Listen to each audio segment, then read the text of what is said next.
Hi everyone, welcome back to the channel. Come in, sit down, take a load off. Seriously, get comfortable.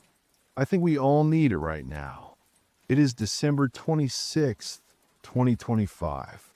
We are officially in that strange, hazy, quiet period of time that exists between Christmas and New Year's Eve. It's a weird week, isn't it? It feels like time just sort of stops. The big day is over.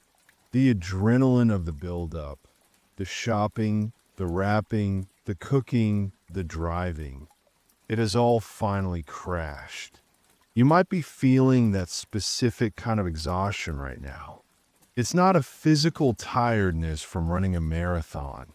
It's a social battery drain. Maybe your house is finally quiet for the first time in 3 days. Maybe there are still boxes and shreds of wrapping paper jammed into the recycling bin by the back door. And you know you have to deal with them eventually, but definitely not tonight. Tonight is for recovering. Tonight is for reclaiming your own headspace. It's cold outside. I don't know where you're listening from, but here, the wind is picking up, and there's a frost settling on the windows that makes the glass look thick and warped. But in here, by the fire, it's warm. It's safe. And most importantly, it is still. I want you to take a deep breath. Let your shoulders drop away from your ears. Unclench your jaw. You made it through the holidays. You did the work. You smiled for the photos. You ate the food. You made the small talk. Now, you get to just be here, existing, without needing to perform for anyone. We're going to do something a little different tonight. Usually, we talk about history to relax, to drift off into a simpler time. But tonight, I want to use history to make you appreciate exactly where you are right now. I want you to feel the weight of your blanket. I want you to feel the softness of your pillow. I want you to appreciate the silence of your room. And the best way to do that is to take you somewhere loud, crowded, and uncomfortable. We are going to the Titanic, but we aren't going to the Grand Staircase. We aren't going to be dining on caviar with the millionaires in tuxedos. We are going to the bottom of the ship. We're going to steerage. I want to be honest with you before we start. The movies make third class look like a party. They show people dancing, drinking beer, playing fiddles, and having the time of their lives. And sure, there are moments of that. But the reality of the cheapest ticket on the Titanic was a physical assault on the senses. I want you to imagine the smell. It wasn't just sea air. It was the smell of drying wool. Heavy, wet coats steaming in the heat of a crowded room. It was the smell of cheap tobacco smoke clinging to every surface. It was the smell of fresh paint and harsh industrial cleansers mixing with the scent of hundreds of strangers who hadn't had a proper bath in days. Then there is the sound. In your bedroom right now, it is probably dead silent. Maybe you hear a car drive by or the hum of your refrigerator. But down there on G-Deck, you were living inside a machine. You were situated right above the propeller shafts. These were massive, 3-story tall bronze screws turning in the water. The vibration wasn't just a noise, it was a physical sensation. It traveled up through the steel floor plates, up through the iron legs of your bunk, and into your teeth. You couldn't escape it. It was a constant, rhythmic thrumming that shook your very bones 24 hours a day. It was a reminder that you weren't a guest. You were cargo. We're going to walk through this experience step by step. We're going to feel the rough texture of the ticket in your hand. We're going to feel the freezing wind on the tenor boat. We're going to feel the anxiety of the medical inspection where a doctor checks your eyes with a metal hook. We are doing this so that when we are done, when the story is over, you can curl up in your warm, quiet, private bed and feel a profound sense of relief. You are safe. You're comfortable. You are home. So, let's leave the lights of 2025 behind. Let the gray glow of your phone screen fade out. Let the modern world dissolve. We're going back. We're drifting backward through the decades, past the turn of the century, landing in the year 1912. It is 4 o'clock in the morning. It is pitch black. You are standing in a main room of a small stone cottage in County Cork, Ireland. The air in the room is heavy and still. It is freezing. It is that damp, penetrating cold that you only find in old stone houses, the kind of cold that ignores your clothing and settles right into your marrow. There is no central heating here. The only source of warmth is the peat fire in the hearth, but it has burned down low during the night. It's just a bed of glowing orange embers now, pulsing deeply in the dark, giving off that distinct, earthy smell of burning turf. It smells ancient like dried mud and roots. You're standing in the center of the room, shivering slightly. You are fully dressed, even though the sun won't be up for hours. You can hear the sound of the world outside. It's raining. Of course it's raining. It's a soft, relentless drizzle that taps against the thatch roof above you. It's not a storm, just the constant, weeping weather of the Atlantic coast. The wind is sighing around the corners of the cottage, whistling through the cracks in the stone. Inside, the silence is deafening. Your parents are asleep in the other room, or maybe they're just lying there, awake, listening to you move around. You try to be quiet. You try not to let your boots scrape against the flagstone floor, but every sound seems magnified in the darkness. You are leaving, and, deep down in your gut, that once you walk out that door into the rain, you're never coming back to this room again. This is it, the end of the only life you have ever known. The cottage is small, but right now, in the dark, it feels vast, filled with memories and ghosts. You run your hand along the back of the chair near the hearth. The wood is smooth, polished by generations of hands, your father's, your grandfather's. It feels cold to the touch. Everything in here is cold. The stone walls, whitewashed a dozen times over, seem to hold the chill of the earth itself. There is no insulation here, just rock and mortar standing against the Atlantic wind.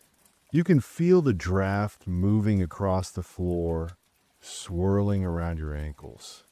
It's a living thing this cold. It creeps up your legs, making the hair on your arms stand up beneath your wool sweater. You look down at the floor. It's made of flagstones, large, uneven slabs of slate that were pulled from the ground nearby. They are varying shades of gray and black, worn smooth in the center of the room where the traffic is heaviest and rougher near the walls. You know every crack in these stones. You know which one wobbles slightly when you step on it. You know exactly where the soot stains from the fire have permanently darkened the slate. The smell of the peat fire is overwhelming, even though the flames are gone. It's a thick, acrid smoke that clings to everything. It's in your clothes, it's in your hair, it's in the pores of your skin. It smells like the earth burning. To you, it just smells like home. But you know that once you leave, this scent will be the first thing to fade replaced by the smell of coal and salt. Above you, the thatch roof rustles. A mouse, maybe, or just the wind catching the dried reeds. Outside, the rain has picked up. It's not tapping anymore. It's drumming against the small, thick glass of the single window.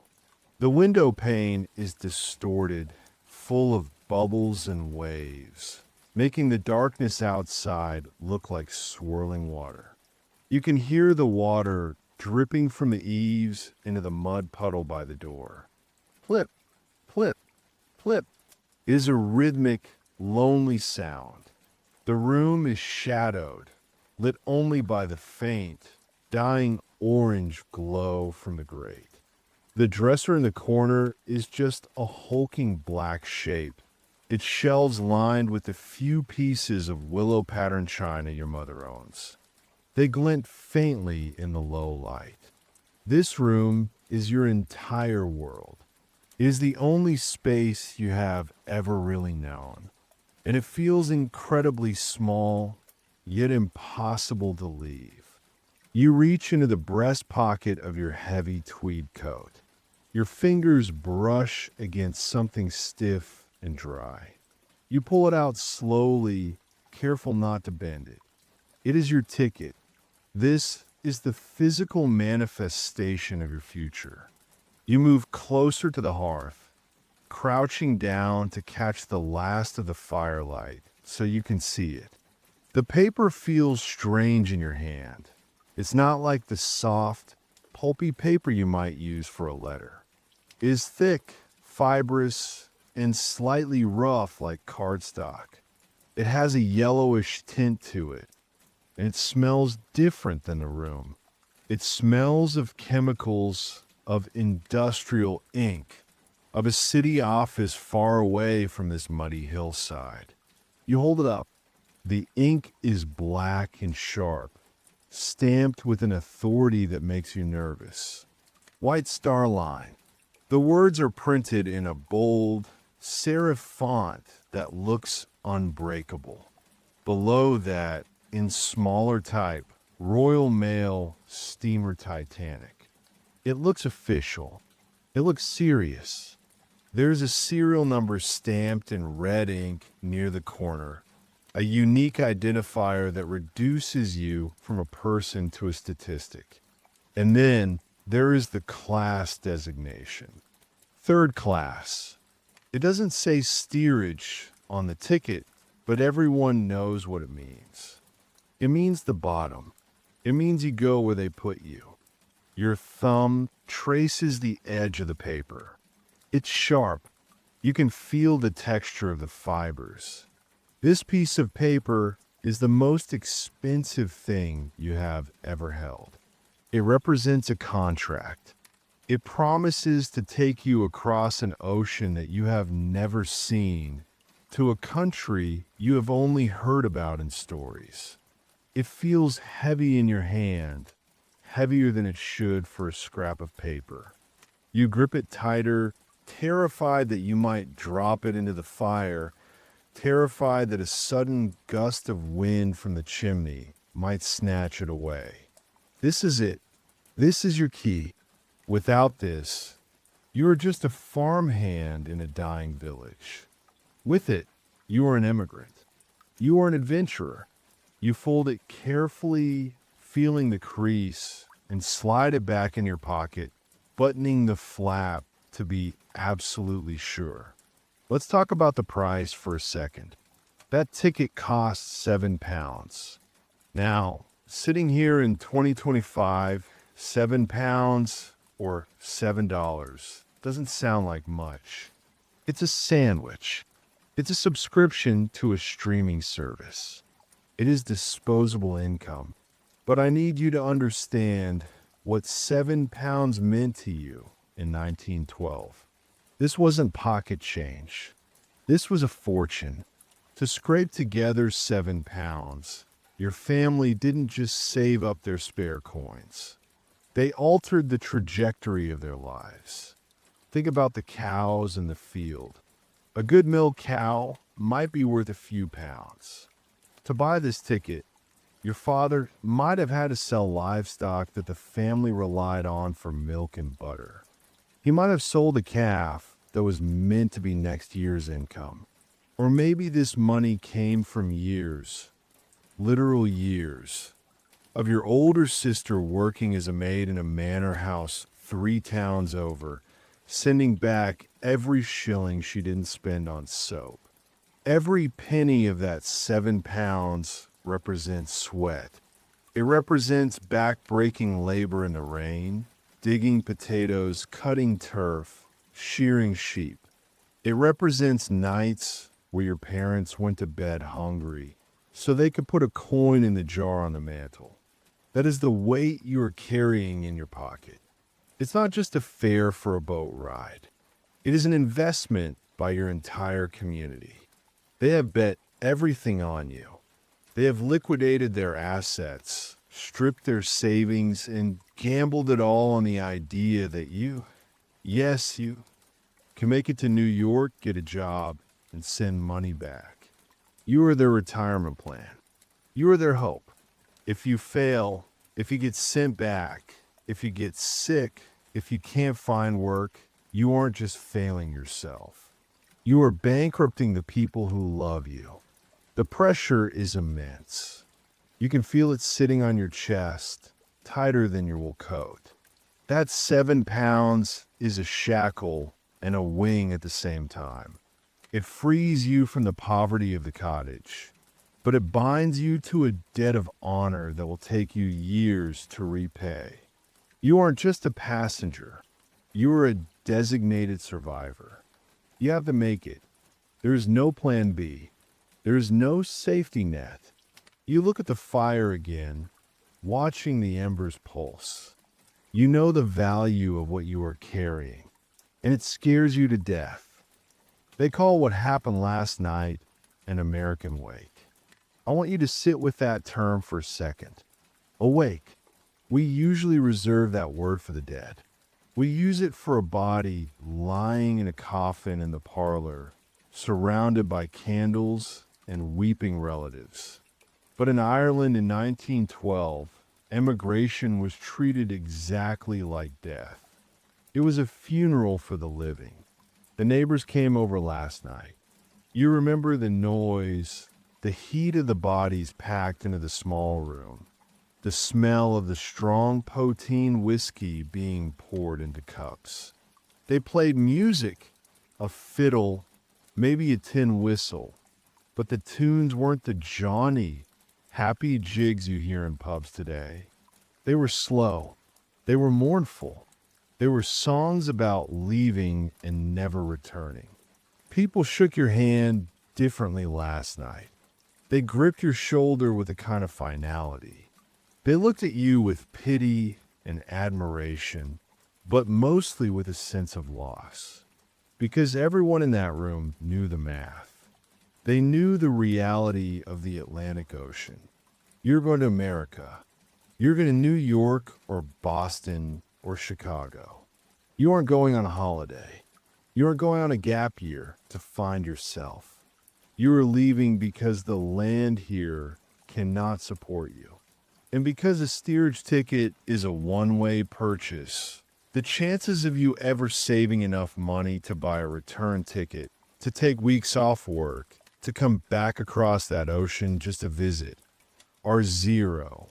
When you walk out that door this morning, you are effectively dying to these people.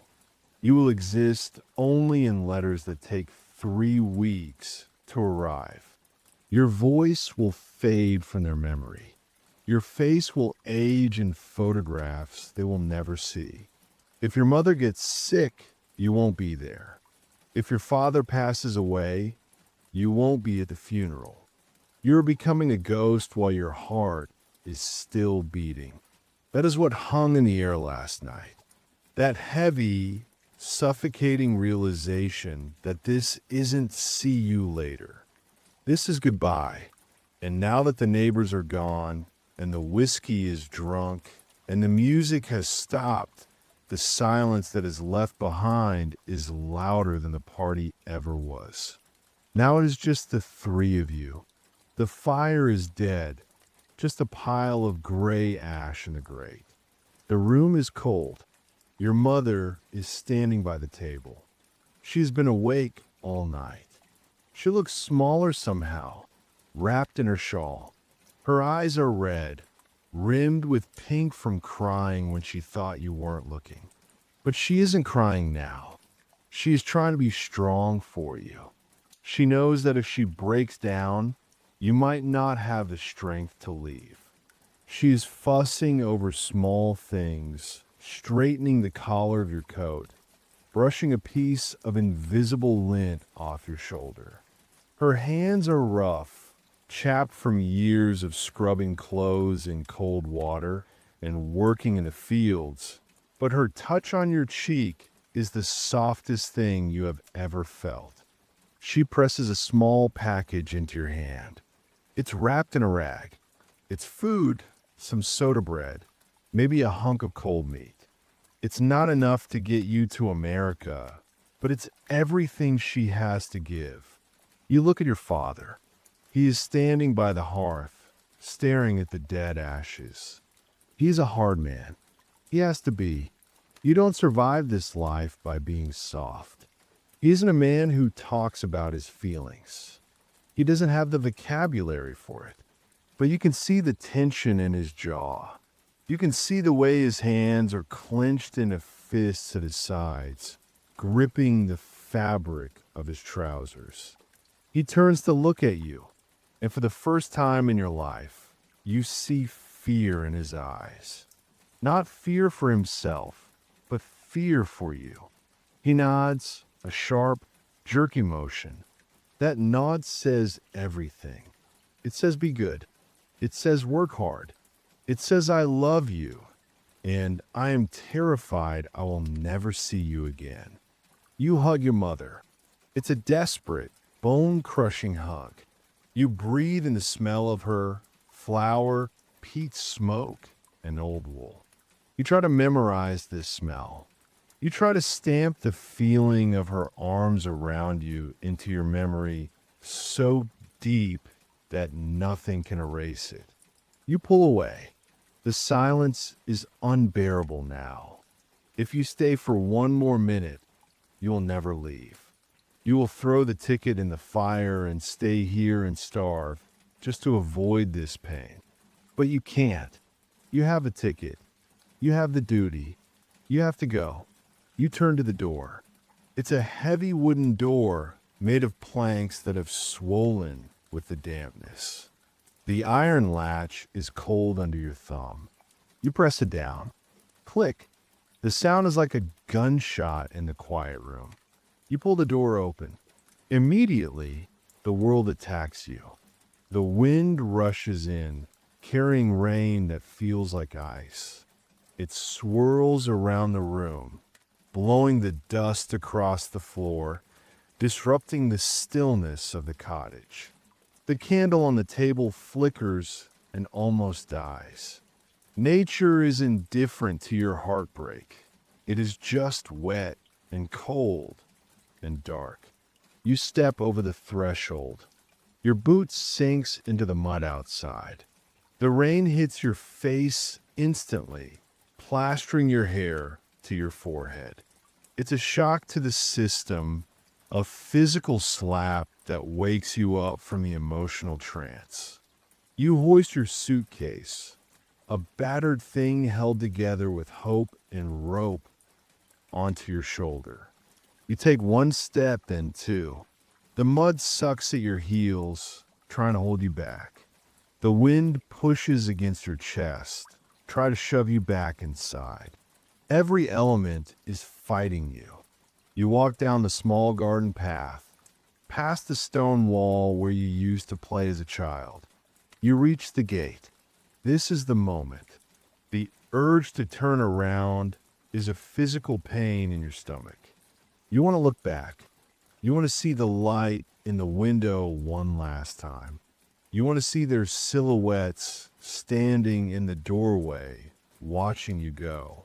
But you know the old superstition, and more than that, you know your own weakness. If you look back, you will crumble. If you see your mother crying in the doorway, you will drop the bag and run back to her. So you don't. You grit your teeth. You stare straight ahead into the black, rain-soaked dark. You force your legs to move. You listen to the sound of the latch clicking shut behind you, and you keep walking. You are homeless now. You are a wanderer. The cottage is behind you, and ahead of you, there is only the long, muddy road to Queenstown. The first mile is adrenaline. You are moving on the sheer nervous energy of leaving, your heart pounding a frantic rhythm against your ribs. But adrenaline burns off. It is a finite resource, and when it fades, you are left with the reality of the road. And the road in rural Ireland in 1912 is not a road. It is a suggestion. It is a track carved out of the bog by carts and livestock. And right now, after weeks of winter rain, it is a soup of clay and water. I want you to feel the specific mechanics of walking in this mud. You aren't just placing your foot down and lifting it up. Every step is a negotiation. You plant your boot and it sinks. The mud swallows it past the ankle, thick and brown and cold. When you try to lift your leg for the next step, the mud holds on. It creates a suction, a vacuum seal around the leather. You have to yank your foot free with a wet shuck sound. It requires double the effort of a normal step. Your hip flexors start to burn first. Then the fire spreads down to your thighs. It feels like you're walking with lead weights strapped to your ankles. You are walking 5 miles to the nearest train station. That might take an hour on a paved sidewalk. Here it is an odyssey. The darkness is absolute. There are no streetlights. There is no moon. You are navigating by the faint difference in blackness between the road and the ditch. You stumble on hidden rocks. You slide on slick patches of grass. Your ankles twist and turn, sending sharp jolts of pain up your shin. The cold mud begins to seep through the seams of your boots. First, it's just a damp feeling in your socks. Then, it's a squelch. Freezing water is now circulating around your toes with every step, numbing your feet until they feel like blocks of wood. You can't feel your toes anymore, just the dull thud of your foot hitting the ground. The burn in your muscles turns into a trembling fatigue, but you can't stop. If you stop, you'll miss the train. If you miss the train, you miss the ship. If you miss the ship, the money is gone. So you keep marching, a soldier in a war against the landscape. Then there's the weather. It is not passive. It is an active antagonist. The wind in Ireland doesn't just blow, it hunts. It comes sweeping across the open fields, gathering speed, carrying the freezing spray of the Atlantic with it. It hits you from the side, a sudden gust that nearly knocks you off your feet, pushing you toward the water-filled ditch. It howls in your ears, a constant, roaring white noise that drowns out your own thoughts. It steals the heat from your body instantly. Your coat is wool. Wool is good. It stays warm when wet, but it has a limit. And after an hour in this driving rain, that limit has been breached. The rain here is fine and needle sharp. It drives sideways, stinging your face like sand. It soaks into the shoulders of your coat first. You can feel the weight of the fabric increasing as it absorbs the water. It gets heavy, dragging down on your frame. Then the dampness breaks through. You feel that first trickle of icy water run down the back of your neck, sliding down your spine. making you shudder violently. The cold isn't just on your skin anymore. It's inside your clothes. Your shirt is damp. Your trousers are plastered to your legs, chafing your skin raw with every step. The wind cuts right through the wet fabric, finding your ribs, finding your lungs. You are shivering uncontrollably now, your teeth chattering so hard your jaw aches. You pull your collar up, duck your head down, and try to make yourself as small as possible, but there is no shelter here. You are completely exposed, and you are carrying everything. You are carrying your life in your right hand. Your suitcase isn't a modern Samsonite with 360-degree spinner wheels and an ergonomic telescopic handle. It is a box. It might be made of cheap, pressed cardboard that is slowly turning to mush in the rain. Or maybe it's an old wooden crate that your uncle modified. The handle isn't padded. It's a loop of rough hemp rope, or maybe a strip of hard, cracked leather. After 10 minutes, it's annoying. After 30 minutes, it is torture.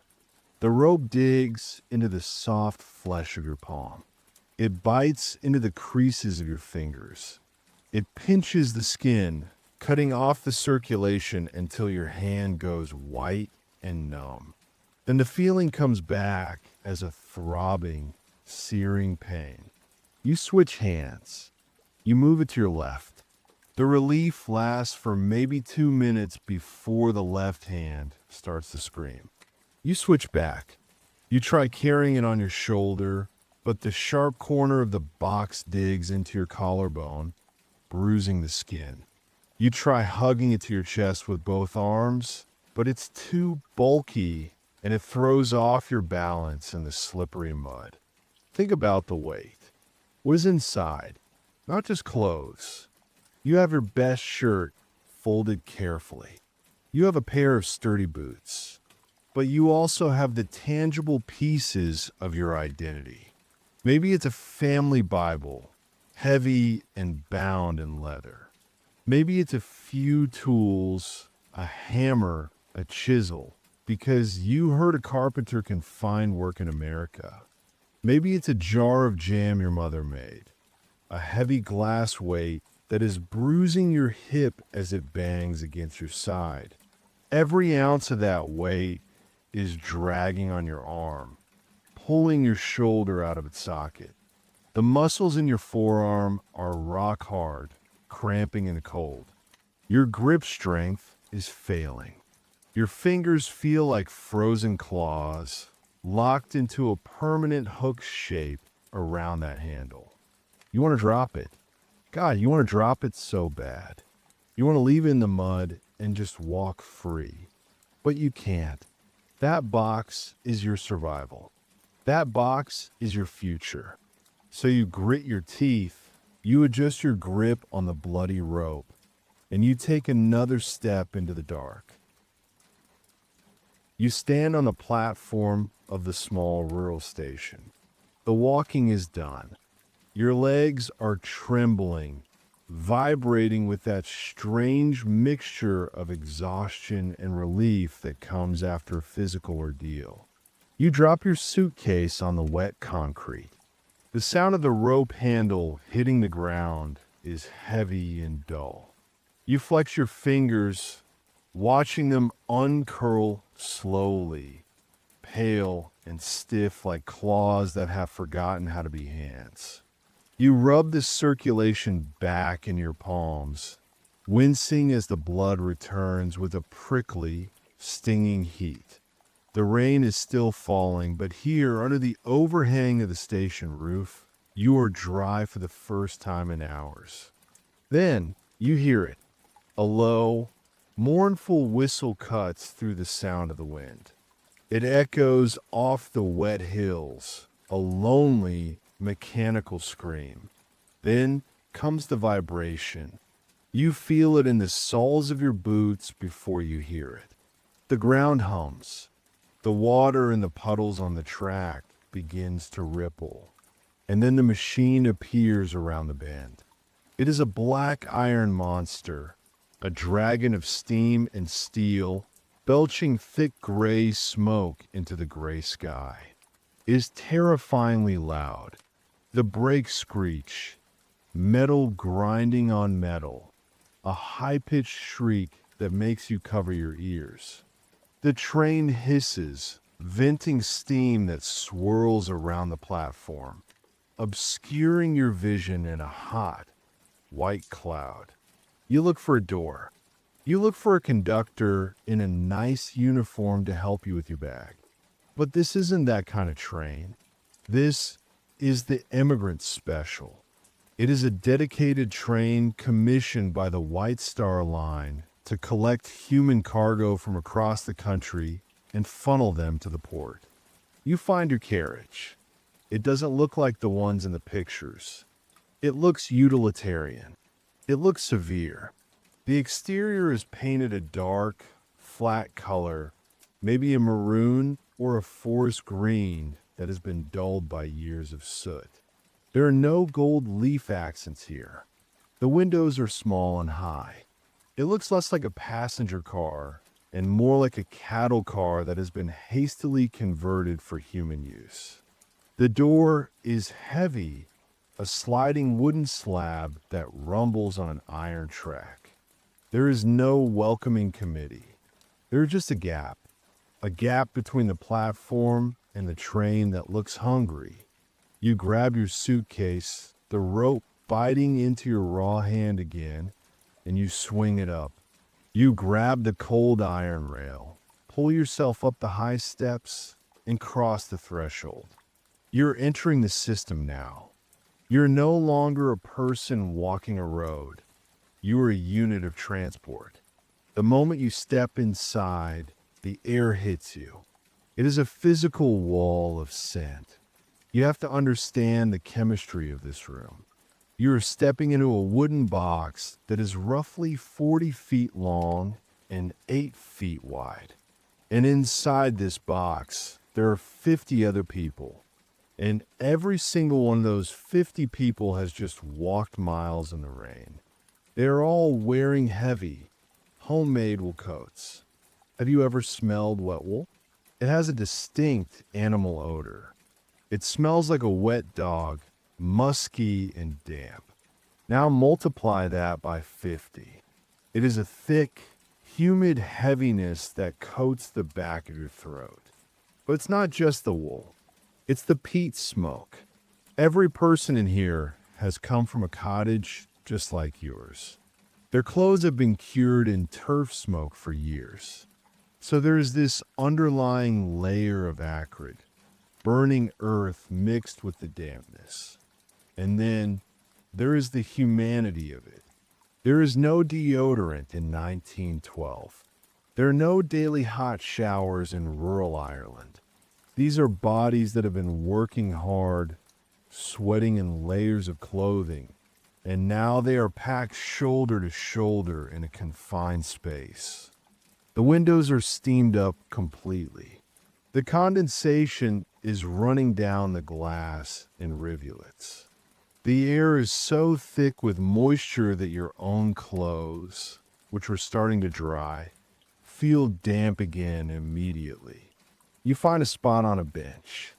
It is a wooden slat bench, hard and unforgiving.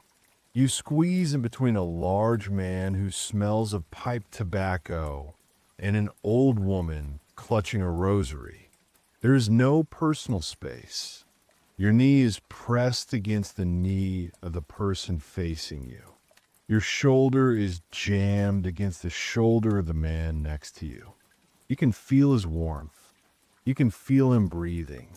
The air is hot, stiflingly hot compared to the freezing wind outside, but it's a suffocating, stagnant heat. It wraps around you like a wet blanket.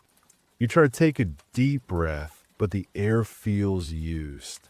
It feels recycled. You just sit there, clutching your bag on your lap, trying to make your footprint as small as possible. Try not to inhale too deeply. Then, with a violent jerk, the train starts. The coupling chains pull tight with a loud clank that snaps your head back. The train lurches forward, throwing you into the shoulder of the tobacco-smelling man. You mutter an apology. He doesn't even look at you. He just stares straight ahead. The wheels begin to turn. Clack, clack. Clack, clack. The sound is deafening. There is no insulation in these walls. No soft carpeting to dampen the noise. You are riding in a resonant wooden drum. The sound of the iron wheels rolling over the joints in the track is a sharp, percussive rhythm that never stops. Clack, clack. It dictates the beat of your heart, and the vibration is intense. The suspension on a 1912 third-class carriage is non-existent. Every imperfection in the rail, every stone, every curve is transmitted directly up through the floorboards, through the hardwooden bench, and into your spine. Your teeth chatter, not from cold, but from the shaking. You lean your head back against the wall, and your skull vibrates against the wood. It's a relentless, tooth-rattling sensation that makes your vision blur slightly. You try to look out the window. You wipe a circle in the condensation with your sleeve. But you can't see the green fields of Ireland rolling by. All you see is soot. The engine up ahead is burning coal, dirty, sulfurous coal. The smoke is streaming back along the train, coating the windows in a layer of oily black grit. It swirls past the glass like a dark gray blizzard. Occasionally, you see a spark, a glowing ember from the smokestack flying past in the wind. The world outside is gone. The green hills, the stone walls, the sheep, they're all erased by the speed and the smoke. You're in a capsule now. The transition has truly begun. You're being processed. The rhythmic clack-clack of the wheels sounds like a clock ticking down. It sounds like a machine eating the miles, swallowing the distance between you and the ocean. You close your eyes, but you can't shut out the noise. You can't shut out the smell. You just have to endure it. Mile after mile, hour after hour, shaking, sweating, waiting. The train begins to slow. The rhythm of the wheels changes, dragging out into longer intervals before the brakes engage with a high, piercing squeal that makes you wince. The deceleration throws you forward against the shoulder of the person in front of you. There is a final, jarring thud as the carriages compress against each other. And then, for the first time in hours, there is stillness. The vibration that has been rattling your teeth and numbing your fingertips suddenly vanishes. The silence that follows is ringing in your ears, a phantom noise that takes a moment to fade. The heavy wooden door slides open, grinding on its track, and a light pours in. It is gray, diffuse light, but after the gloom of the sealed carriage, it is blinding. You stumble out onto the platform. Your legs feel like jelly. They are stiff from sitting in one position, and your equilibrium is shot. You feel like the ground is swaying beneath your boots, a phantom sensation of the train's motion that your brain hasn't let go of yet. You take a breath, and that is when you know you are not in your village anymore. You are not in the bog. You are not in the farm country. You are on the edge of the world. The smell is the first thing that tells you. Back home, the air smelled of wet grass and peat smoke. On the train, it smelled of stale sweat and coal dust. But here the air is sharp. It is aggressive. It is the smell of the Atlantic Ocean.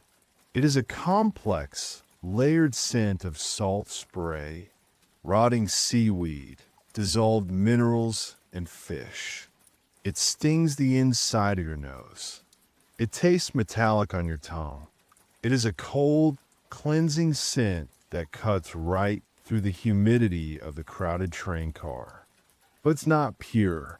It is mixed with the industrial exhaust of a major port.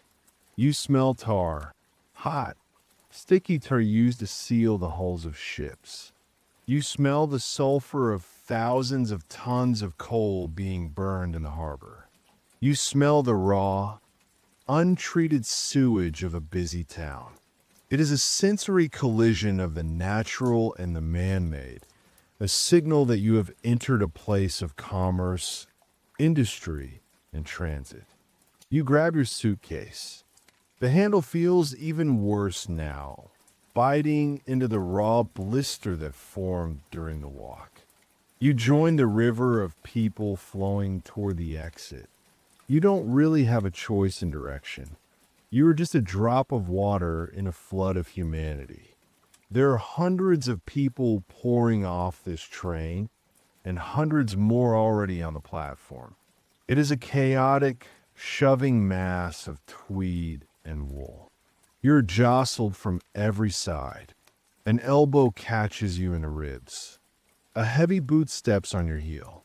You stumble, but the press of bodies is so tight that you don't fall. You're just held upright by the pressure of the crowd. Panic starts to rise in your chest. It's not the claustrophobia of the train. It's the fear of being separated from your momentum.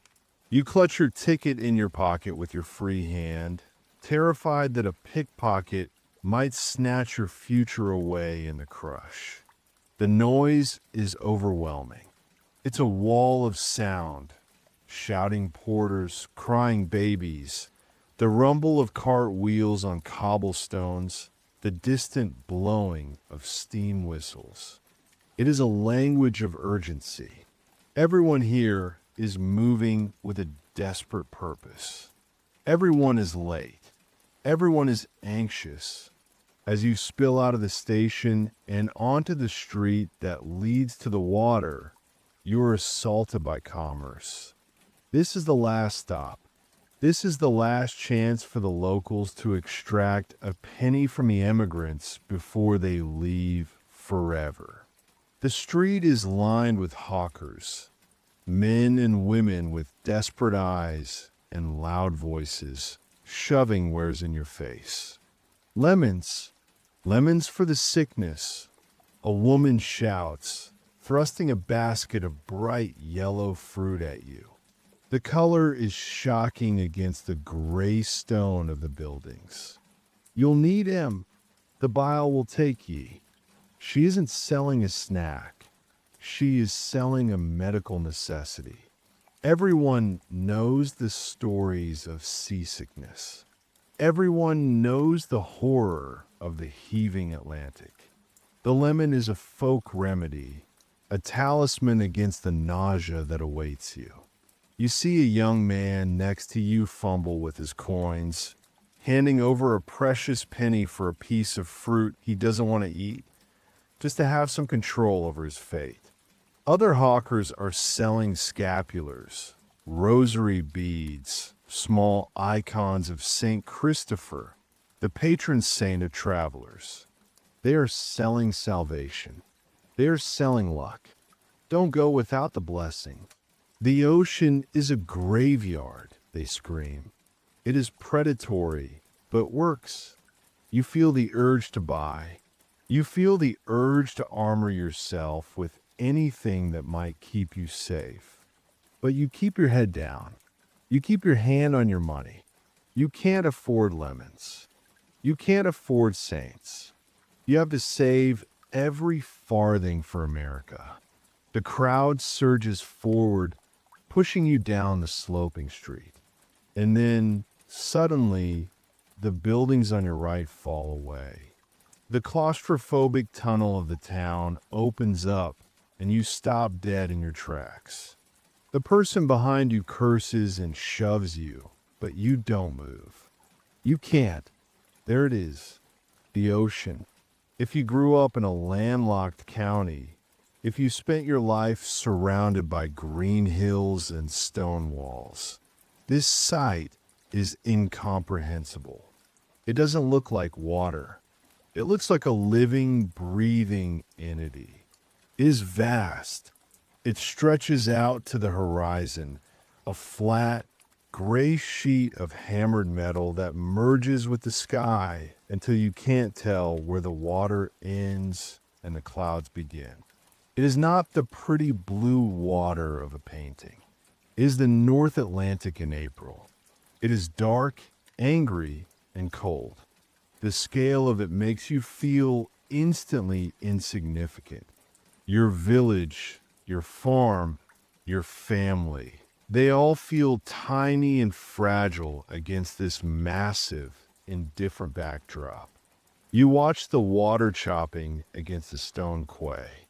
It's oily and dark, churning with the refuse of the port. The seagulls are wheeling overhead, screaming their laughing cry, diving for scraps. The wind here is unimpeded.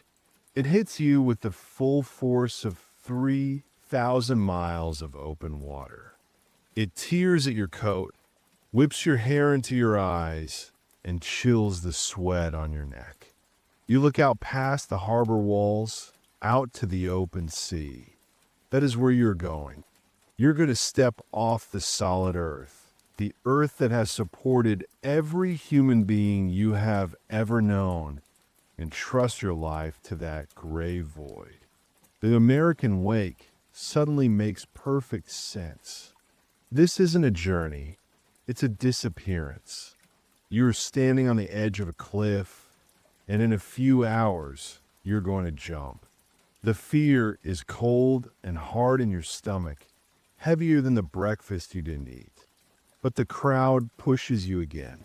The momentum of the group takes over. You are forced to look away from the horizon and shuffle forward toward the sheds, toward the final filter, the medical inspection. You are herded into a large, open-sided shed near the water's edge. This is the funnel. This is where the wide river of humanity is forced into a narrow, single-file stream. The air in the shed is stagnant, trapped by the low roof, holding the collective anxiety of 1,000 people. You can feel the tension radiating off the bodies around you. It's a vibrating, electric fear. Everyone here knows the rumors. Everyone has heard the stories of the family from the next village over who sold everything, traveled all the way to the coast, and returned back at the last second because of a cough, a limp, or a red eye. The line moves with an agonizing slowness. It is a shuffle. You take half a step, dragging your suitcase, then stop. You wait for 10 seconds. You take another half step. You stop again. This rhythm wears you down. It gives you too much time to think. It gives you too much time to self-diagnose. You start to question your own body. Is your throat a little scratchy? Is it an ache in your back? Or just the weight of the bag? Is your heart beating too fast?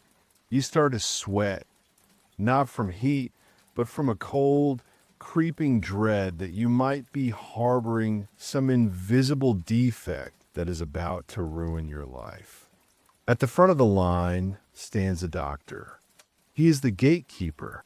In your mind, you probably picture a doctor as a comforting figure, a man in a crisp white coat with a kind smile who wants to help you. Erase that image. This man is not here to heal you. He is here to filter you.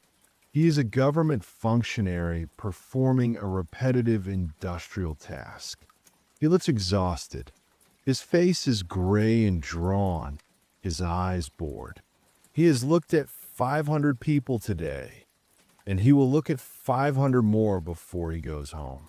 To him, you're not a person with dreams and a family.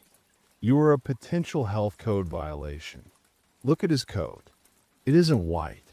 It might have been white once, maybe a week ago, but now it is a map of his working environment. It is stained with the grime of the port, smears of coal dust, streaks of grease, and spots of yellowing discoloration. It looks stiff, like canvas that hasn't been washed. He isn't wearing gloves. In 1912, sterile procedure is not what you know today. He is touching faces, one after another, his bare hands moving from a sweaty forehead to a dirty cheek to a chin, transferring the microscopic flora of the crowd from person to person. He looks at you as you approach, but he doesn't make eye contact.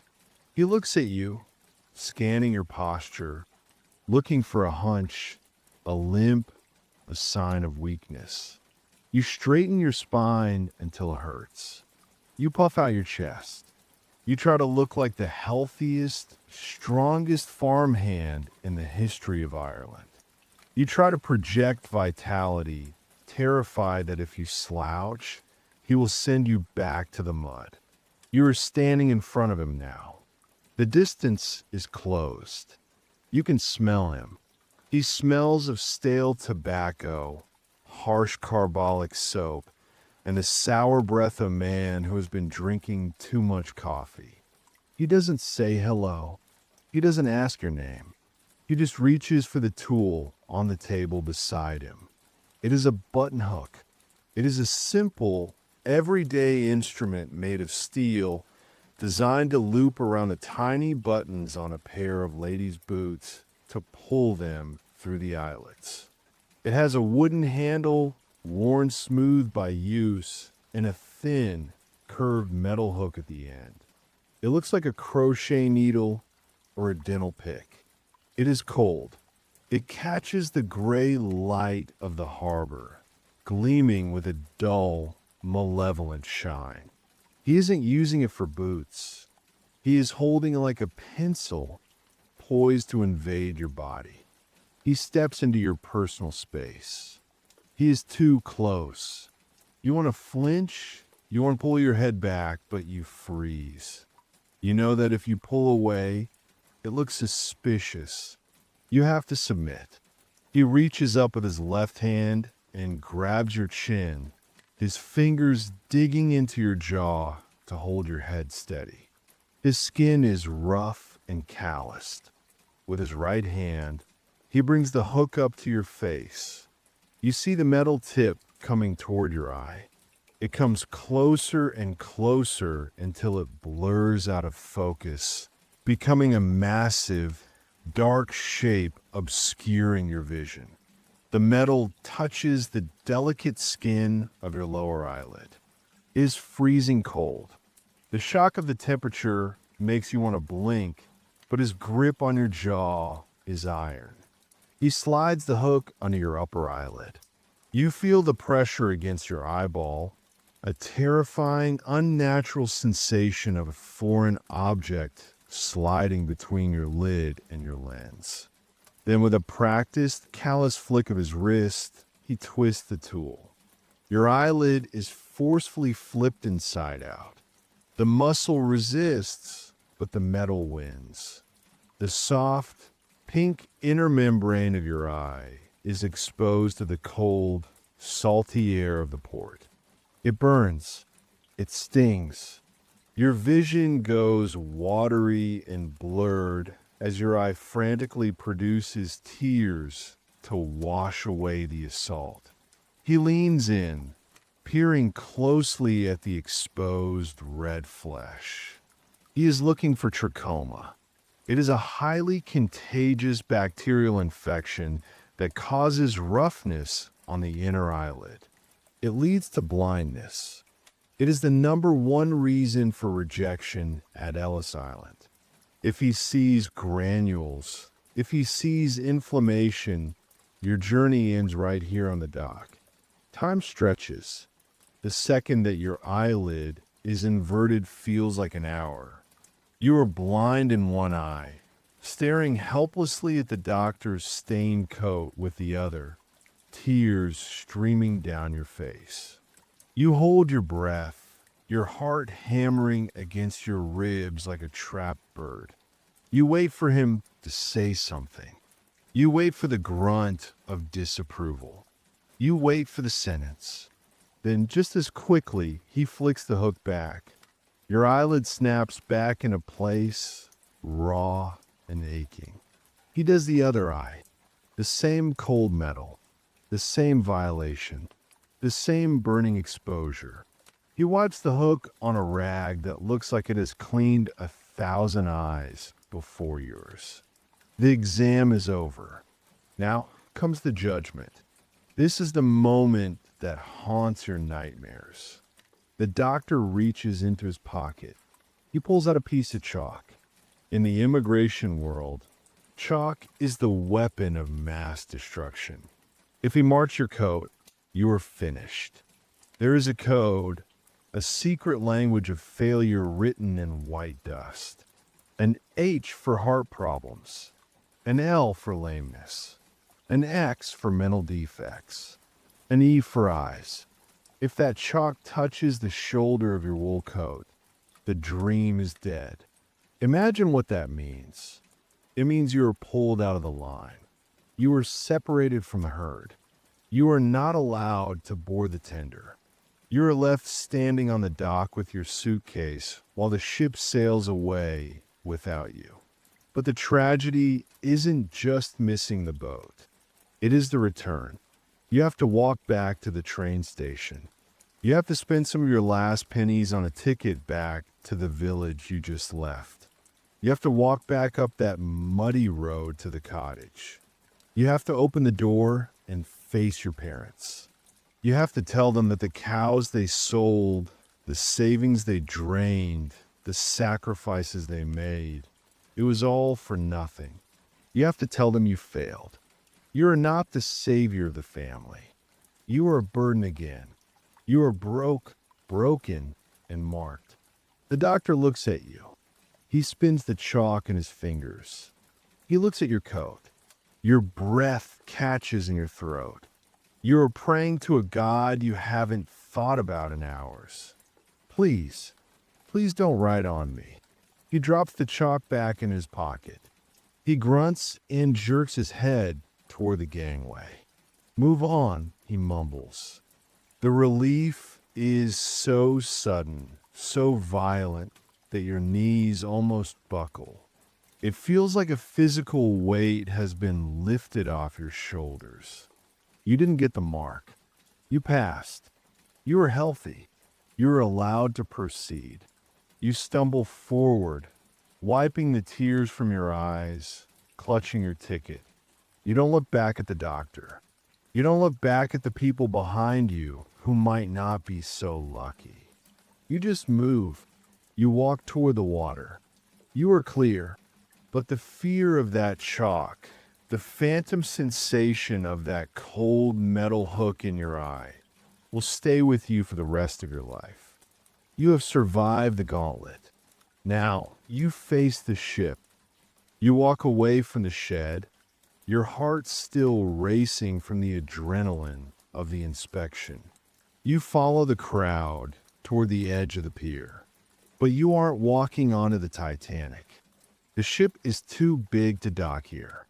The harbor at Queenstown is too shallow for a monster of that draft. So, you have to take a ferry out to meet it. They call these small boats tenders. There are two of them waiting, the Ireland and the America. They look like paddle steamers, flat and wide, sitting low in the churning gray water. You reach the gangway of the tender. It's a steep, ribbed wooden ramp that bridges the gap between the solid stone of the quay and the shifting deck of the boat. You take your first step onto the wood. It's slick with rain and sea spray. You grip the rope railing, your knuckles white. As you step down, the ramp moves. It breathes. It rises and falls with the swell of the harbor. You hesitate. This is the disconnect. For your entire life, the ground beneath your feet has been static. The earth is reliable. It doesn't move. But now, you're stepping onto a surface that is alive. You take the plunge, scurrying down the ramp to get off the precarious incline. Your boot hits the deck of the tender. Immediately, your knees buckle slightly. The boat is heaving. It's not a gentle rocking. It's a lurching, unpredictable motion as the waves slap against the hull. You stumble, grabbing onto a wet iron stanchion to steady yourself. The deck is crowded. There are hundreds of people packing onto this small vessel, filling every square inch of open space. You are pressed against the railing. You look down at the water gap between the tender and the dock. It's a churning, foaming strip of black water that widens and narrows as the boat drifts. You watch the water boil and swirl. It looks hungry. It looks like it wants to pull you down. The tender bumps against the dock, a dull, heavy thud that vibrates through the soles of your boots, and you feel the timber shudder. You are off the land now. You have severed your connection to the earth. You are floating on a cork in a washing machine, and you haven't even left the harbor yet. The whistle blows, a sharp, ear-splitting shriek that makes the crowd jump. The ropes are cast off. The paddle wheels on the side of the tender begin to turn. They churn the water into a white froth, and the boat pulls away from a wall. As you leave the shelter of the quay, the wind hits you. On the dock, the buildings blocked the worst of it. But out here on the open water of the harbor, there is nothing to stop the gale. It sweeps in from the Atlantic, carrying the freezing temperature of the deep ocean. It is violently cold. The wind cuts through your layers of wool like they're made of gauze. It finds the gaps in your scarf. It rushes up your sleeves. It bites the exposed skin of your face, numbing your nose and cheeks instantly. And then comes the spray. As the tender smashes into the chop of the harbor, waves break against the bow, sending sheets of freezing salt water flying into the air. It's not a mist, it's a shower. It hits you in the face like a handful of gravel. It soaks your coat. It drips from your eyelashes. You taste the salt on your lips. It's bitter and sharp. You turn your back to the wind, huddling deeper into your collar, trying to protect your face. But there is no escape. The spray swirls around the deck, carried by the gusts. The other passengers are doing the same, a mass of huddled, shivering shapes turning inward to preserve heat. You can hear the sound of the water hammering against the hull, a relentless, rhythmic pounding that reminds you just how thin the wood is beneath your feet. The boat rolls to the left and your stomach drops. It rolls to the right and you have to shift your weight to stay upright. You're already feeling the first stirrings of nausea, that sour, heavy feeling in the pit of your stomach. The lemons on the dock don't seem like such a scam anymore. You are wet, you are freezing, and you are trapped on a heaving platform in the middle of a gray, hostile bay. Then you see it. The tender rounds the headland, and the open anchorage comes into view. You look up. You have to look up. It takes your brain a moment to process what you are seeing because the scale is wrong. It doesn't look like a ship. It looks like a piece of the landscape that has broken off and floated out to sea. It is a cliff face. It is a mountain of iron. The Titanic sits in the water, massive and motionless. From your vantage point on the low deck of the tender, you're looking up at a wall of steel that seems to go on forever. It is painted a deep, light-absorbing black. It is so large that it blocks out the sky. It blocks out the sun. As the tender approaches, you actually pass into its shadow. The temperature drops even further as the sunlight is cut off by the sheer bulk of the vessel. You crane your neck back, trying to see the top. You can see the rows of rivets, millions of them, looking like tiny bumps on the skin of a leviathan. You can see the water discharging from the side of the hull, massive streams of liquid cascading down into the sea, looking like waterfalls from this distance. You can see the anchors, which are the size of your entire cottage. It is terrifying. It is an industrial monster that defies nature. How can something this heavy float? How can something made of so much iron not sink like a stone? The tender looks like a toy boat next to it. You feel incredibly small, an ant crawling toward a skyscraper. You can see the name painted on the bow in gold letters, each one taller than you are. Titanic. It feels arrogant. It feels like a challenge to God. You are about to go inside that thing. You are about to be swallowed by that black steel wall. The tender engine slows, and you drift toward an opening in the side of the ship. A gangway door that looks like a small mouth in the side of a whale. You are entering the belly of the beast. The tender bobs against the side of the Titanic, held in place by ropes thick as a man's arm. You are part of the queue now, a dense line of shivering people shuffling toward the gangway. This isn't the grand entrance you see in the history books. You aren't walking up a plush, carpeted ramp to the first-class promenade. You're entering through a shell door, a square cut out of the steel hull closer to the waterline. It looks less like an entrance to a hotel and more like a loading bay for a warehouse. You reach the gap.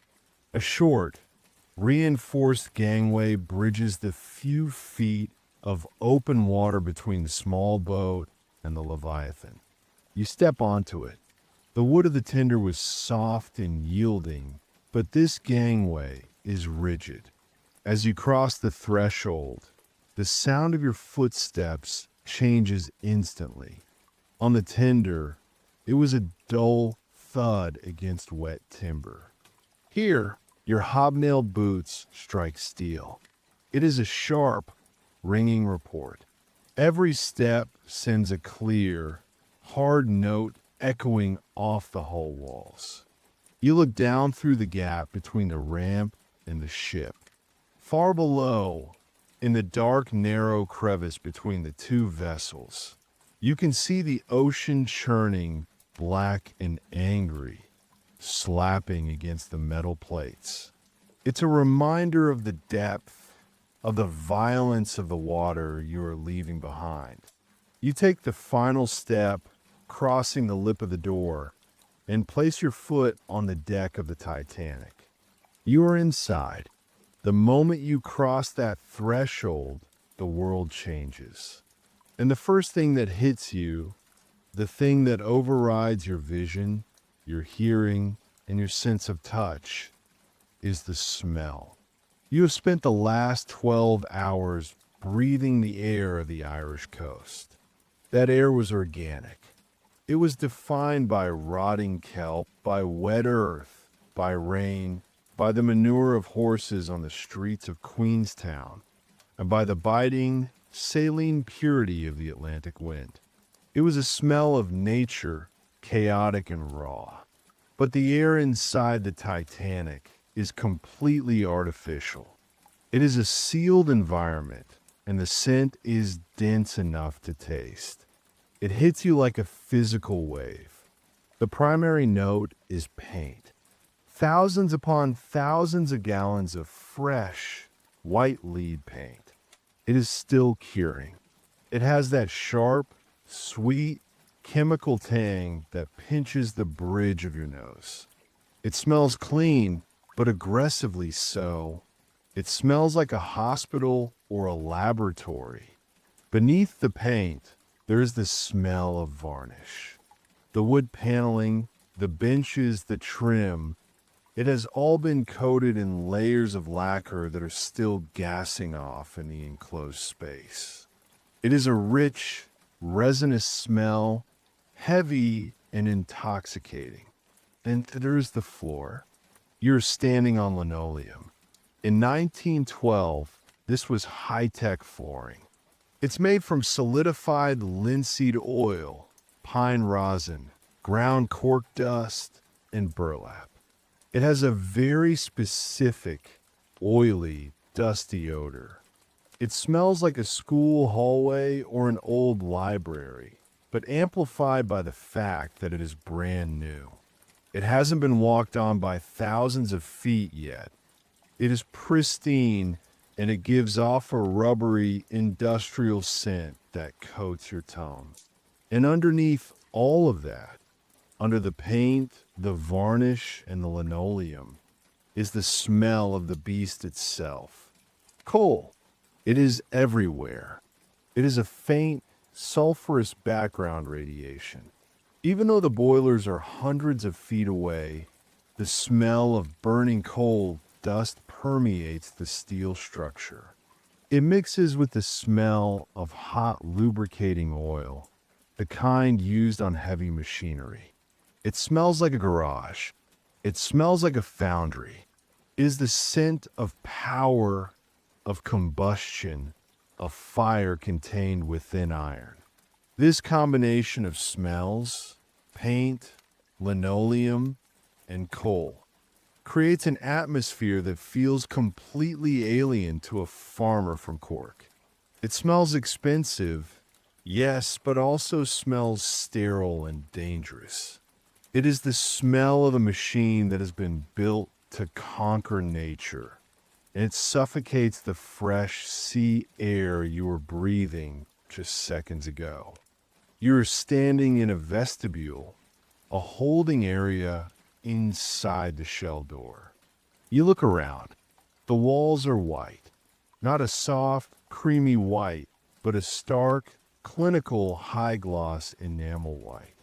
They gleam under the electric lights. And the lights. You have lived your life by the soft, wavering glow of candlelight or the warm orange of a peat fire. These lights are electric bulbs, caged in wire mesh or set behind frosted glass.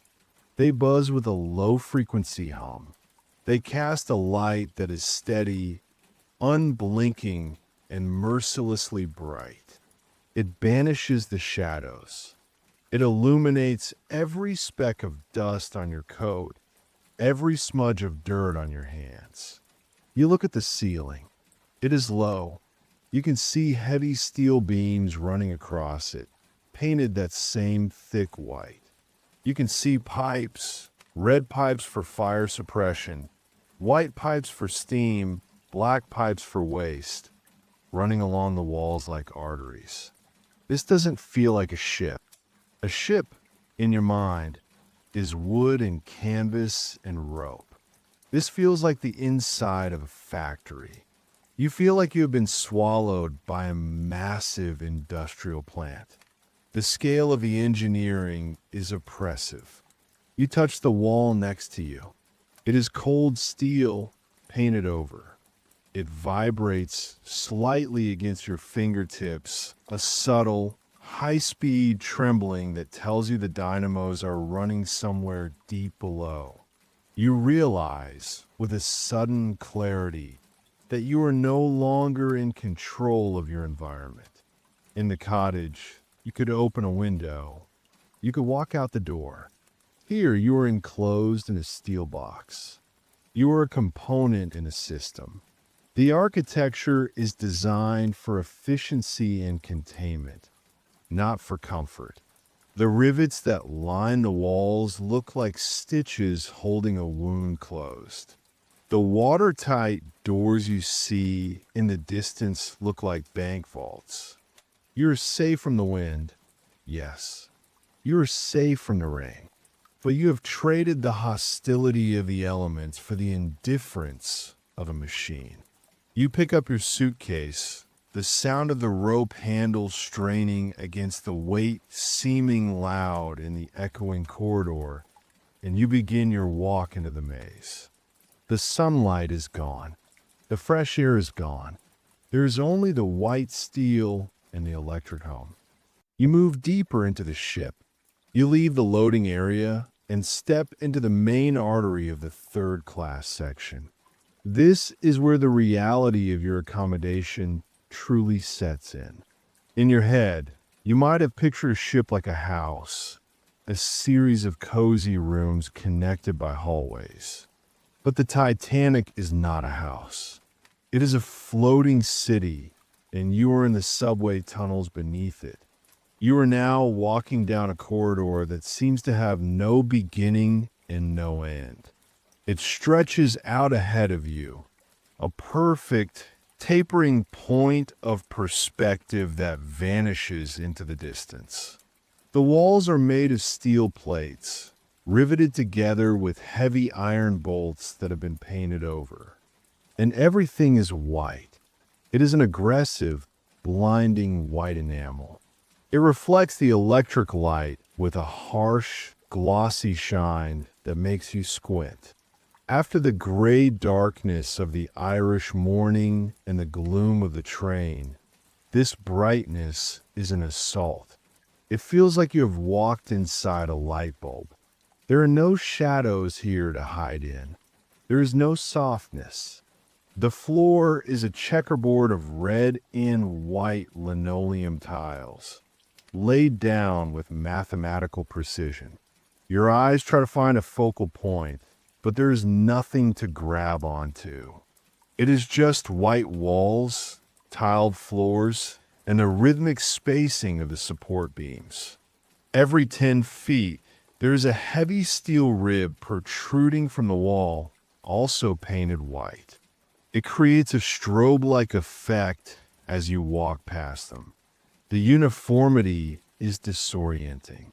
There are no paintings on the walls. There are no windows. There is no way to tell if you are near the bow or the stern. You are trapped in an infinite loop of industrial cleanliness. It feels sterile, like a hospital ward, or perhaps more accurately, like a prison designed by a very expensive architect. You feel exposed in this brightness. You feel like a specimen in a jar. The layout forces you to keep moving, to keep flowing through the arteries of the ship, because there's nowhere to stop, nowhere to lean, nowhere to rest your eyes. As you walk, you instinctively look up. In a normal building, the ceiling is a barrier that hides the workings of the structure. Here, the ceiling is a display of industrial complexity. It is crisscrossed with a chaotic web of pipes and conduits. They run in bundles, clamped to the steel beams with heavy iron brackets. Some are thick, wrapped in canvas insulation that has been painted over. Others are thin copper tubes that gleam in the electric light. There are valves and wheels positioned at random intervals, looking like arcane symbols of a machine language you don't speak. You can hear the lifeblood of the ship rushing through these pipes. You hear the hiss of steam, the gurgle of water, the pneumatic rattle of air. The ship is alive above your head, and as you follow the signs that point toward the stairwells, leading you down from E deck to F deck to G deck, the atmosphere begins to change.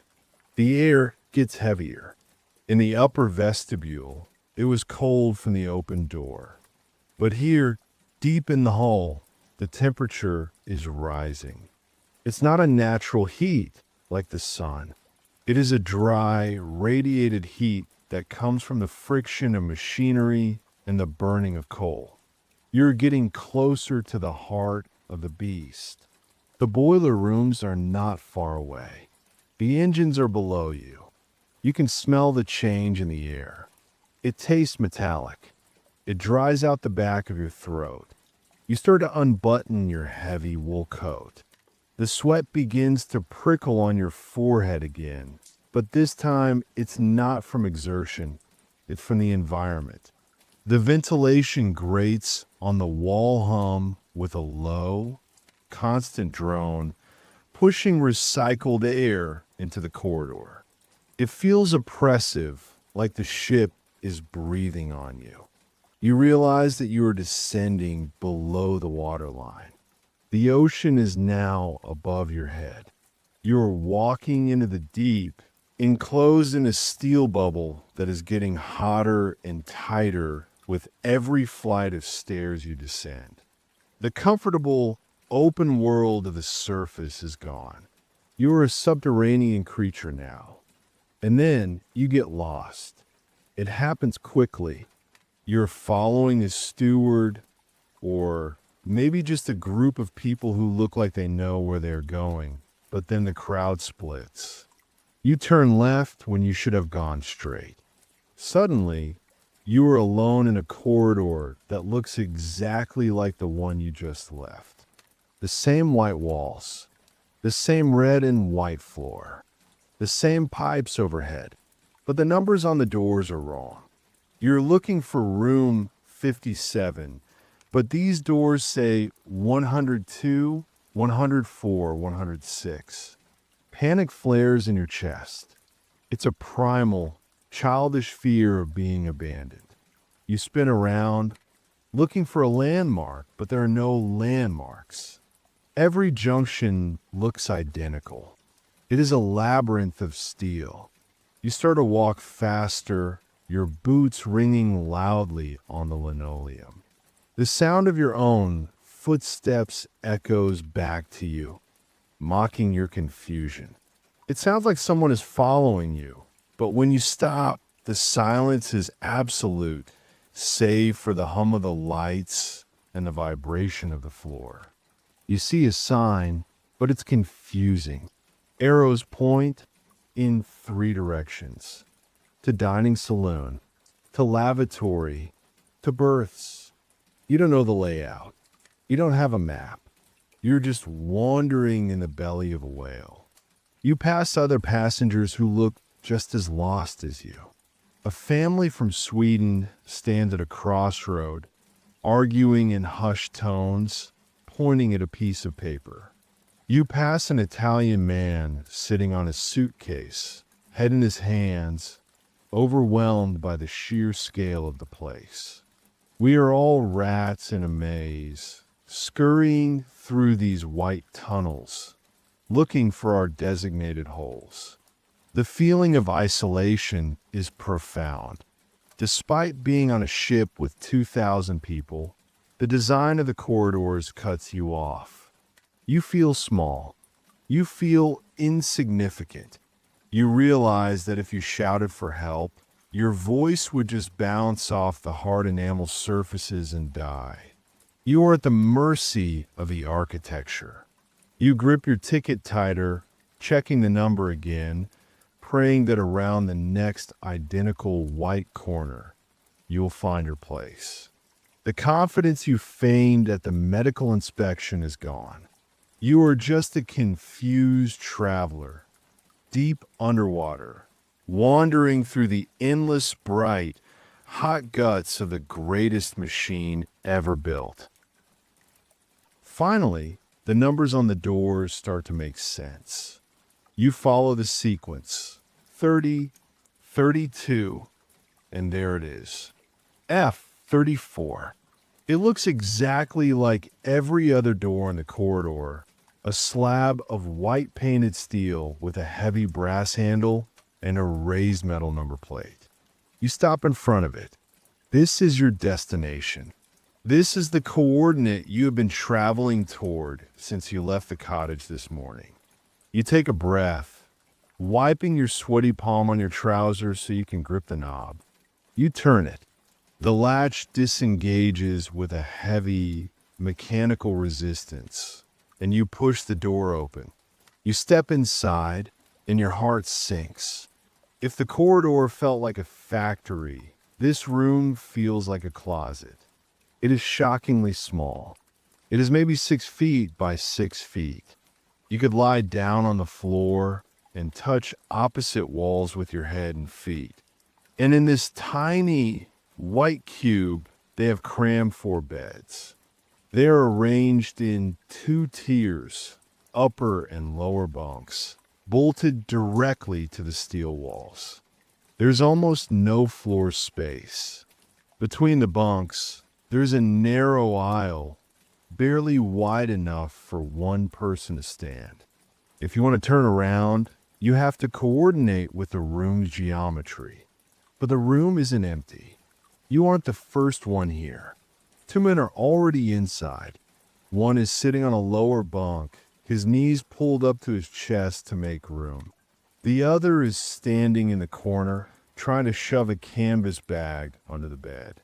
They stop and look at you as you enter.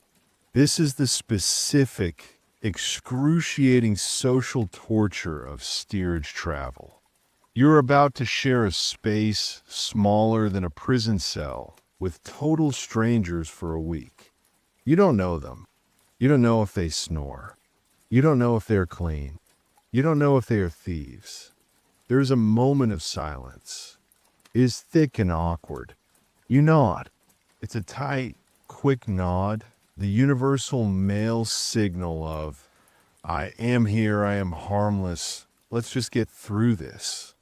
The man on the bunk nods back. He looks tired. He looks like he has been traveling for days. He might be Swedish or Polish. You don't know yet.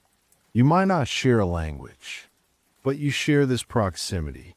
You drag your suitcase in, and the door swings shut behind you.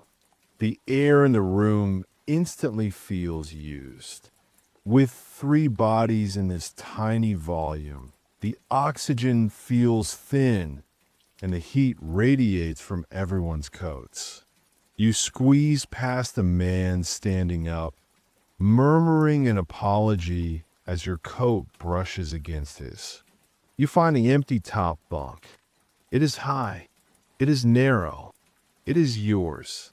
You hoist your heavy suitcase up, grunting with the effort, and shove it onto the mattress. You have claimed your territory. This 20 square foot box is your home now. You notice a switch near the door. It is a round, ceramic housing with a brass toggle. In your cottage, when the sun goes down, the world ends. You light a tallow candle, or you sit in the dark. But here, they have captured the sun. You reach out and touch the switch. The brass is cool. You flip it. The reaction is instantaneous. The bulb in the center of the ceiling explodes into life. It isn't the soft, flickering, living light of a fire. It is a hard, constant, unblinking glare.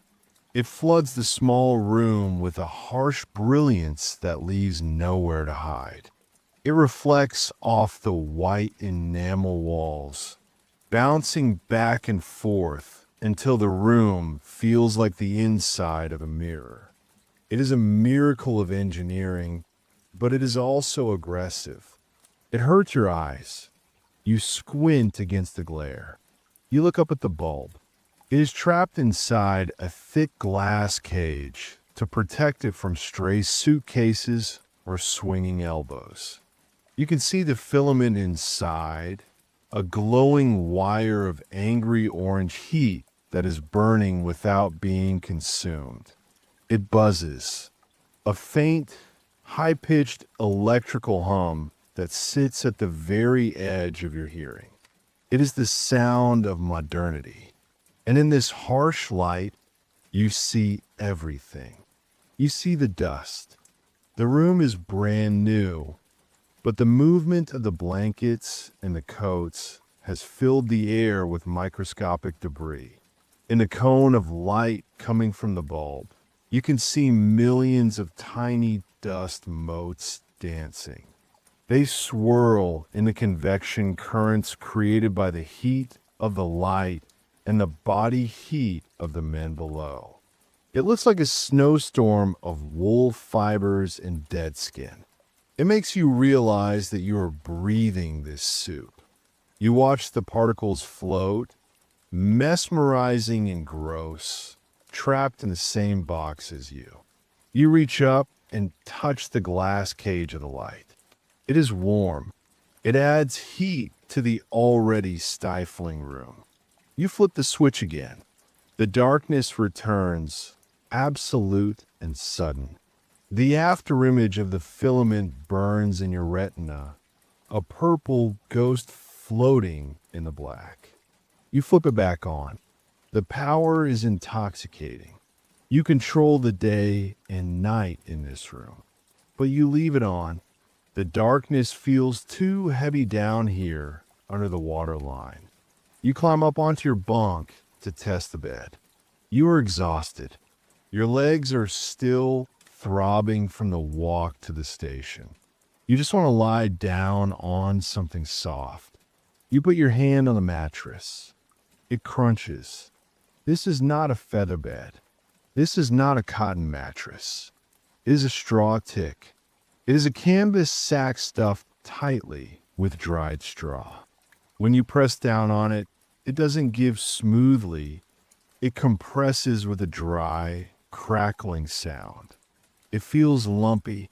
You can feel the individual stalks of the straw through the fabric. It is hard and unforgiving. When you sit on it, it makes a loud, rustling noise like you're walking through dry autumn leaves. Every time you move, every time you shift your weight, the bed announces your movement to the entire room. Crackle, crunch, rustle. There will be no silent turning in the night. You run your hand over the blanket. It is a dark, heavy wool blanket woven with a White Star Line logo in the center. It is built for durability, not comfort. The wool is coarse. It feels like the scouring pad you use to clean pots back home. It catches on the rough skin of your fingertips. It is itchy. You know that if this touches your neck or your face, it will leave a red rash. It smells of industrial laundry soap and mothballs, a chemical clean smell that masks the fact that it is just a scratchy horse blanket with a fancy logo. You lie back. The straw mattress has no give. It pushes back against your spine. You can feel the steel frame of the bunk through the thin padding. The pillow is hard, a small square of packed cotton that feels like a sandbag. You stare up at the ceiling, which is only 2 feet above your nose. You can see the rivets in the steel plate above you. You can see the brush strokes in the white paint. You're boxed in.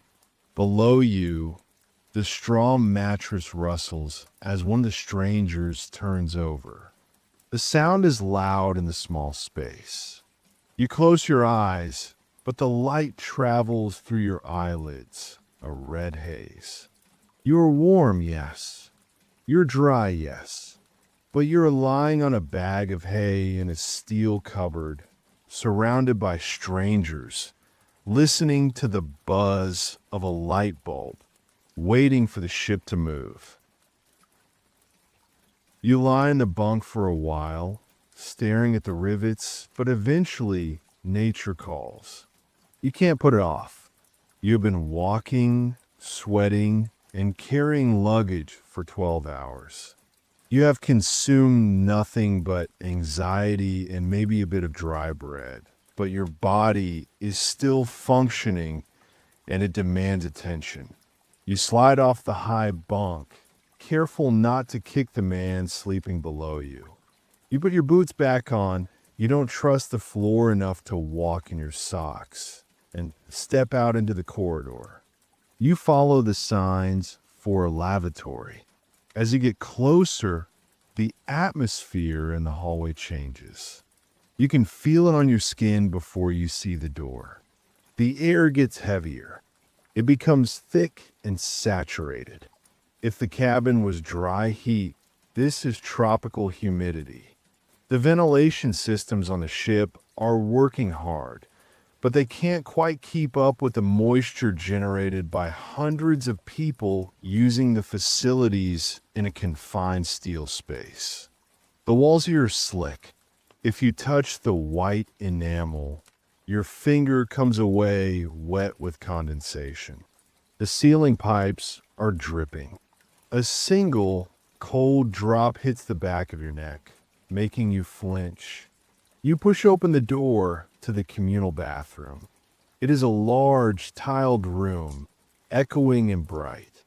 The smell is a complex mix of harsh carbolic disinfectant, that distinct, stinging orange smell of institutional cleaning, overlaid with the inevitable biological odors of a public restroom.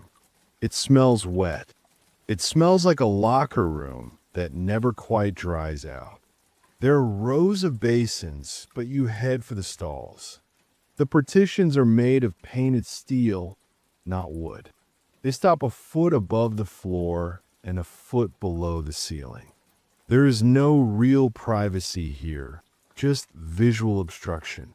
You can hear everything. You can hear the guy 2 stalls down coughing. You can hear the rustle of clothing. You can hear the grunt of effort. It strips away the last dignity of solitude. You find an empty stall, go inside, and lock the latch. Now, I want you to understand something about 1912. For you, the person listening to this, a flushing toilet is the most mundane thing in the world. But for you, the Irish farmhand in 1912 is science fiction. You're used to an outhouse. You're used to a hole in the ground or a chamber pot under the bed that you empty into the midden heap in the morning. You're used to gravity doing the work. You have likely never used a high-pressure, siphonic action indoor toilet before. You sit down. The seat is wood varnished to a high shine, but it feels cold against your skin. You do your business, feeling exposed in this echoing steel box. Then you stand up to button your trousers, and that is when the panic hits.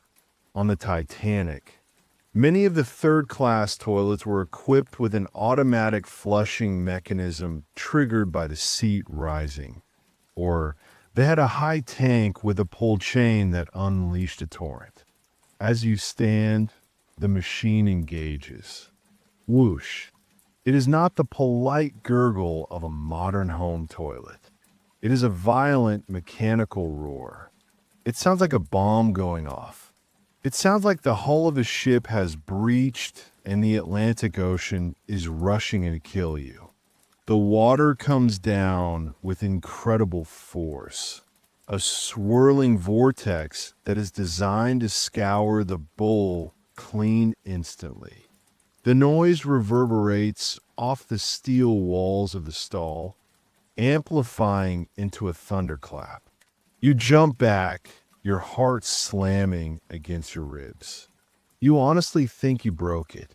You stare at the swirling water, terrified that it's going to overflow, that it's going to flood the room. You back up against the door, hands up in a defensive posture, waiting for the disaster. But then, with a final sucking gasp, the water vanishes.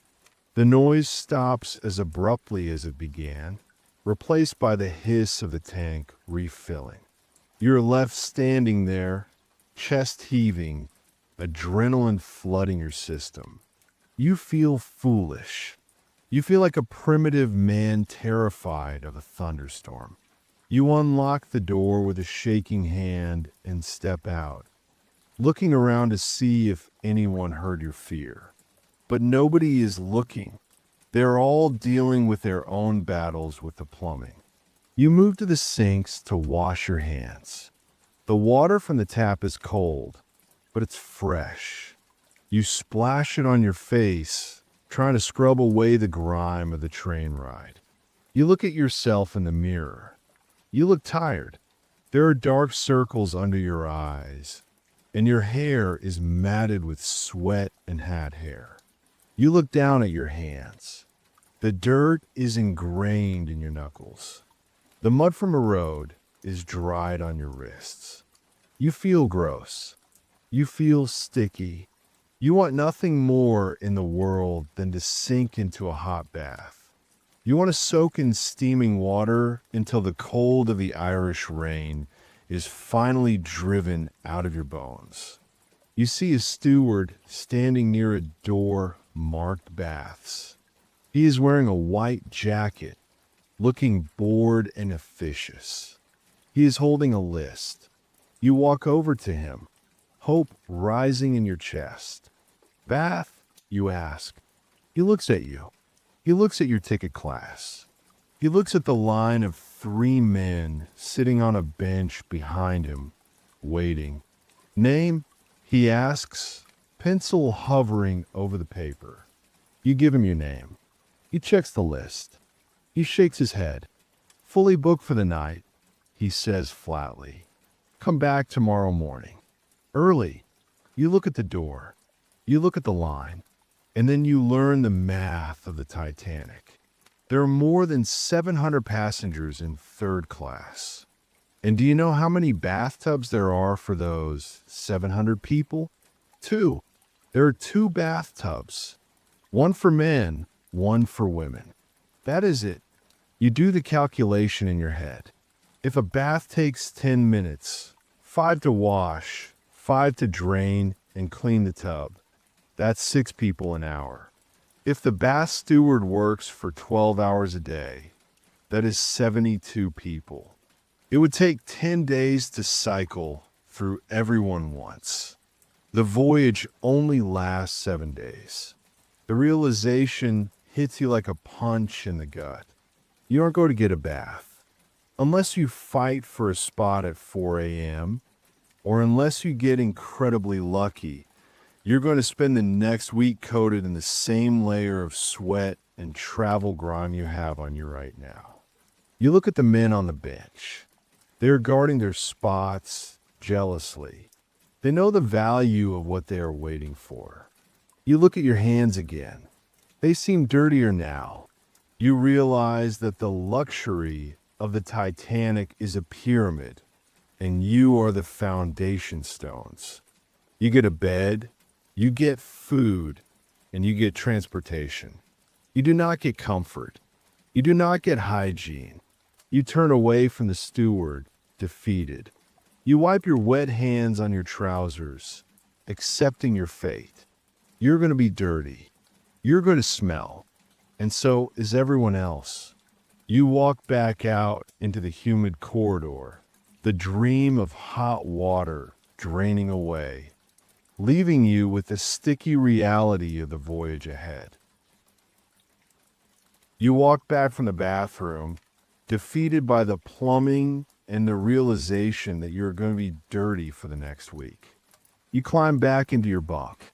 The room is quiet, save for the heavy breathing of the other men. You stare up at the white steel ceiling again. You are waiting. You are waiting for the thing you paid for. You are waiting for the movement. Up until now, the Titanic has just been a building. It has been a floating hotel, a stationary island of steel bolted to the dock.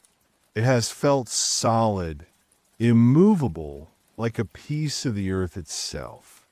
But then, deep in the bowels of the ship, far below where you are lying, a telegraph rings. You don't hear it, but you feel the result. A man in a blue jumper pulls a lever.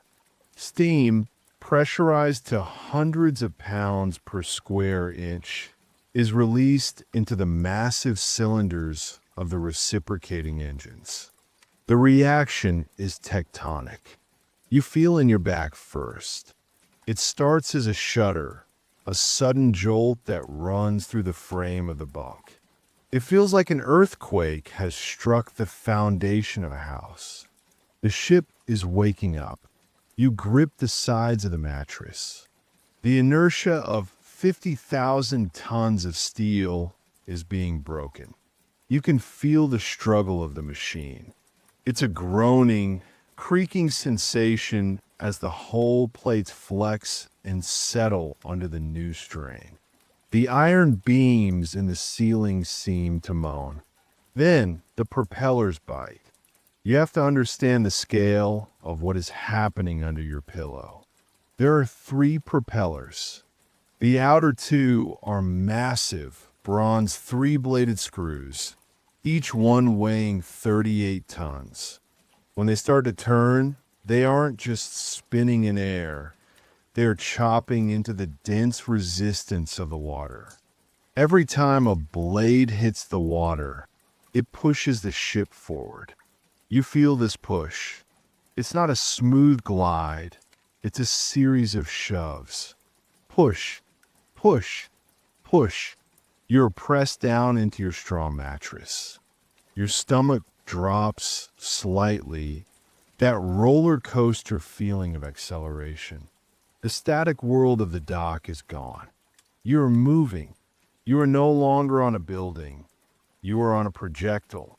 Once the ship clears the harbor and picks up speed, the sensation settles into a rhythm. But it is not a quiet rhythm. You are in steerage. You are in the stern. You are sitting directly on top of the drive shafts. In first class, way up on the upper decks, the engines are just a rumor, a gentle vibration that barely ripples the wine in their crystal glasses.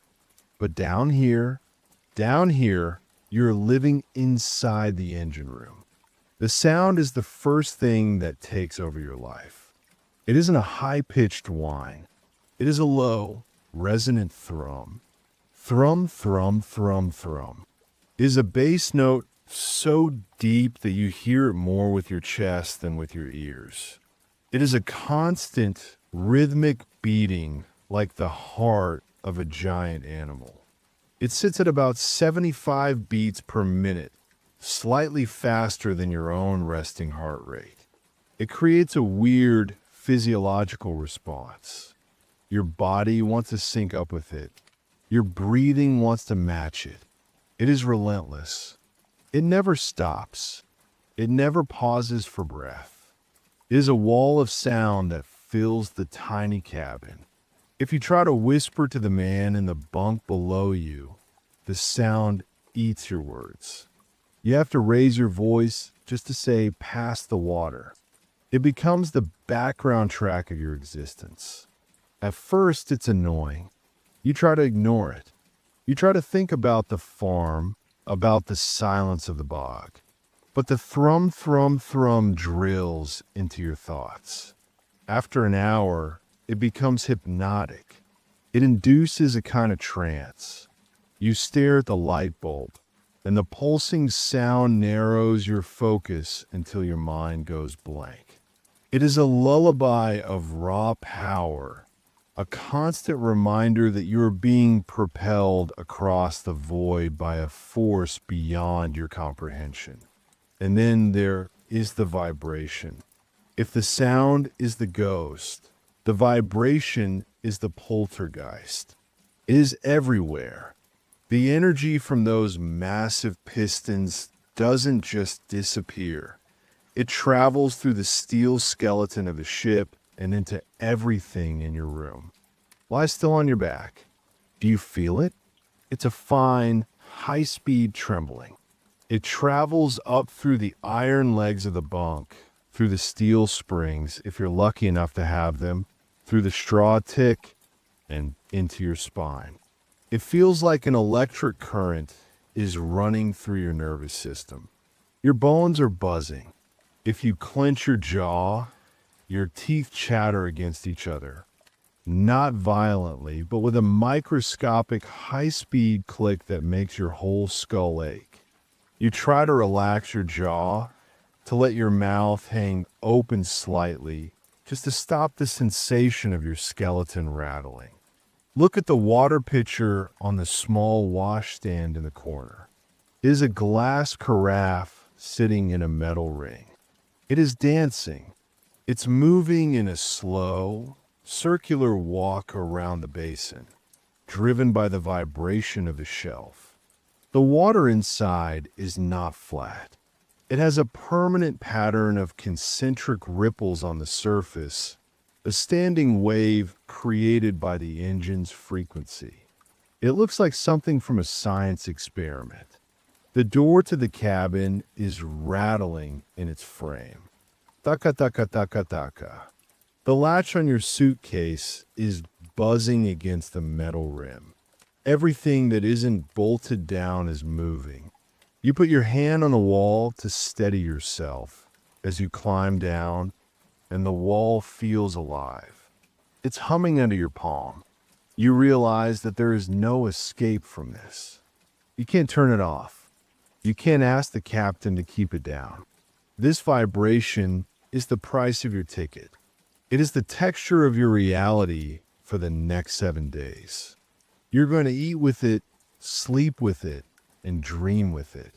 You are being shaken like a pebble in a tin can, rattling your way toward America. The vibration is still in your legs as you drop down from the bunk. It's dinner time, or maybe it's tea time.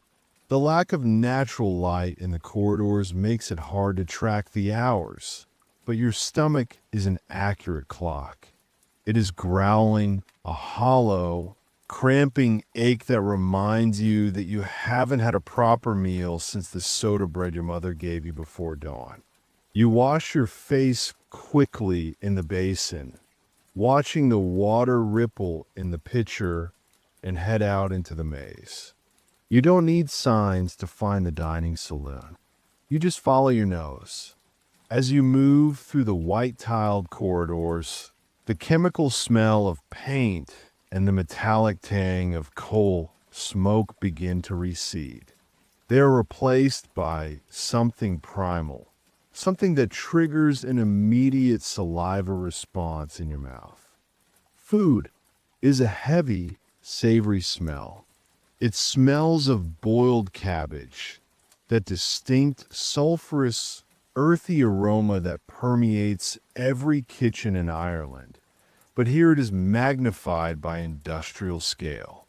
It mixes with the smell of boiling beef, a rich, fatty scent that hangs in the humid air.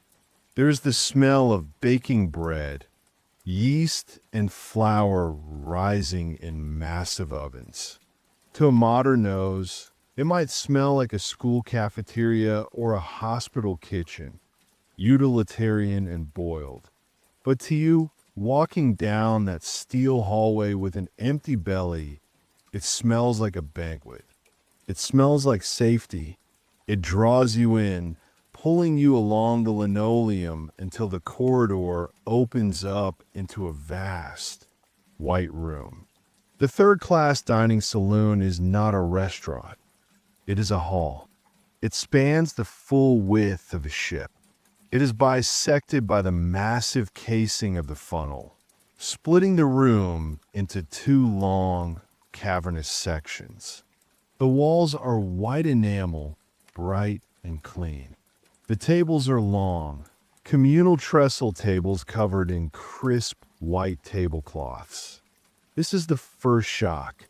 White tablecloths. In steerage. You expected bare wood. You expected tin plates. But the White Star Line is trying to make statement. They're treating you like passengers, not cattle. You find a seat. It's a swivel chair bolted to the floor, designed to keep you upright when the ship rolls. You slide in, your knees bumping against the table leg. The room is filling up fast. Hundreds of people are pouring in, a sea of wool coats and flat caps. The noise is rising, a babble of languages: English, Irish, Swedish, Italian, Yiddish. It's a tower of Babel, but everyone is united by the same hunger. You look down at the table. There's a menu card. You pick it up. The paper is thick, textured stock, printed with the same serious black ink as your ticket. You read it slowly. To a modern eye, this menu looks basic. Gruel, oatmeal, cabin biscuits, boiled beef, potatoes, rice soup. It is high carbohydrate, low cost filler. But you need to shift your perspective. You need to look at this menu through the eyes of a man who has lived through lean winters. You see fresh bread, not soda bread made with sour milk. Fresh, white, yeast-risen bread.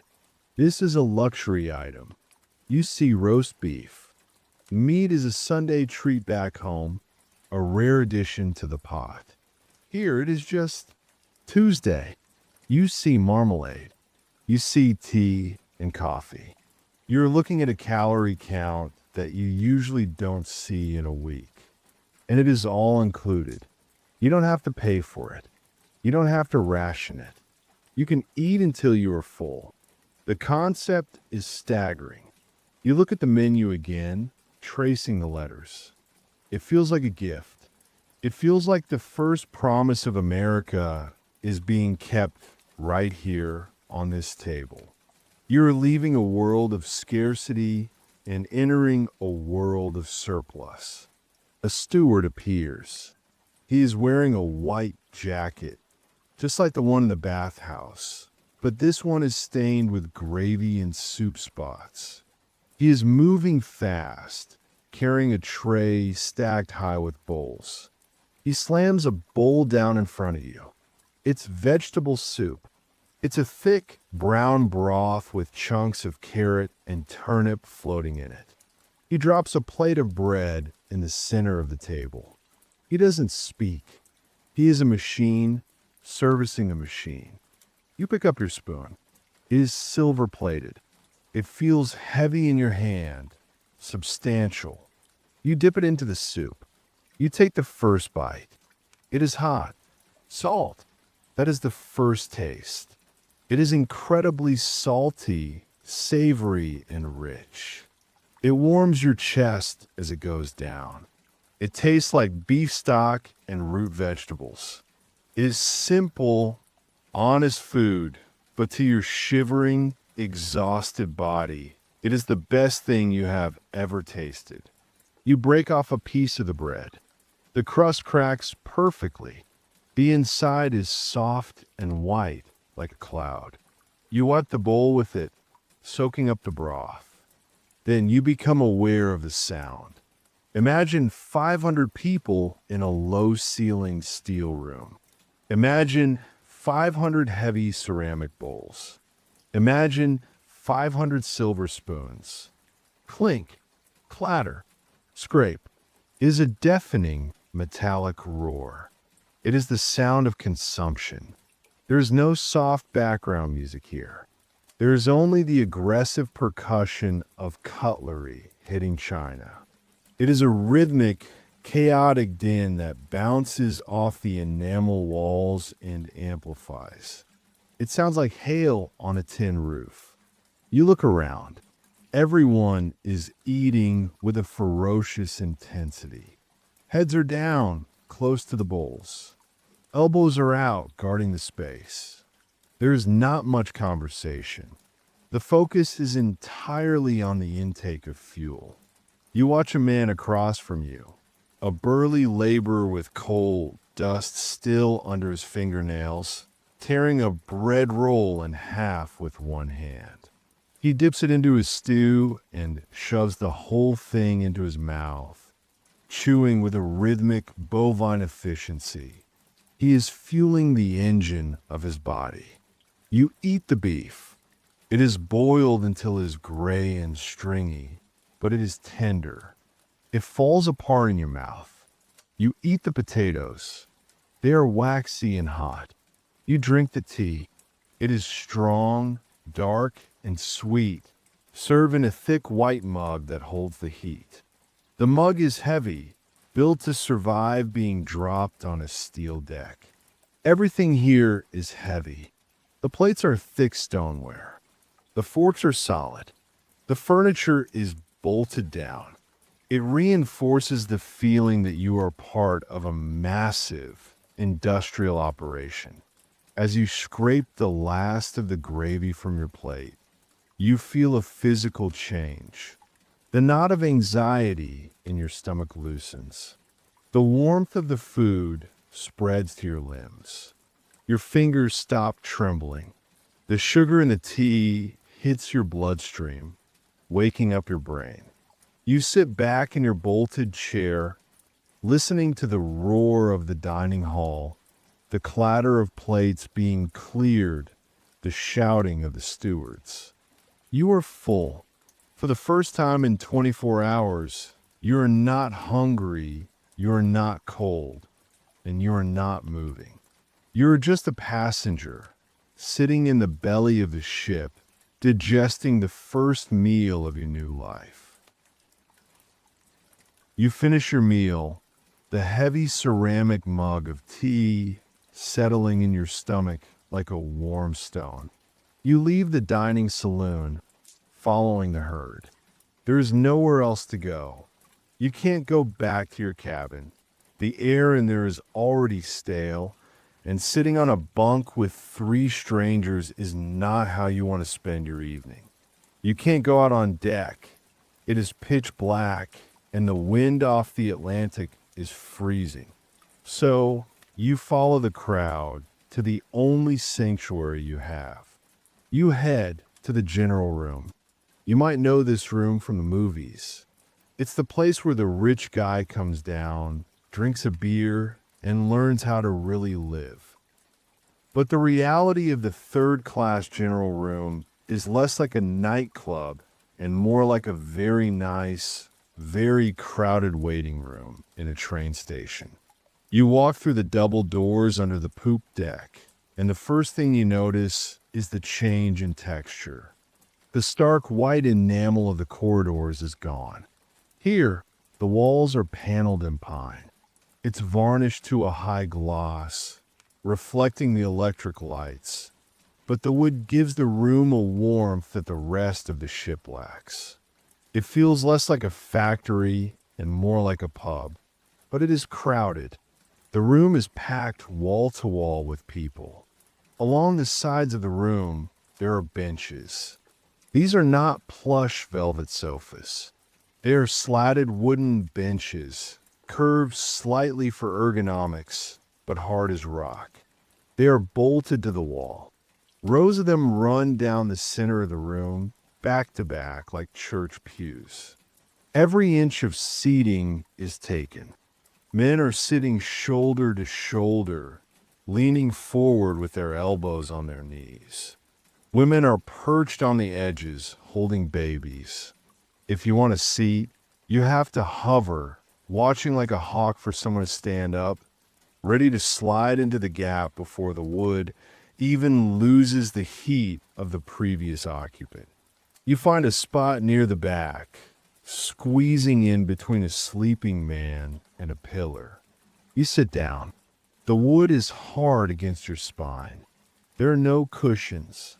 There are no footrests, but there is a piano, and there is a bar at the far end selling stout and ale for pennies. This room is the social lung of the ship. It is the only place where you can exist as a human being rather than a piece of cargo. It is the party deck, but the party is born out of necessity. It is the frantic energy of hundreds of people trying to distract themselves from the fact that they are floating over a void, heading toward an unknown future. Then the music starts. It's not a higher band. There is no stage. It's just a man. Maybe he's from your county.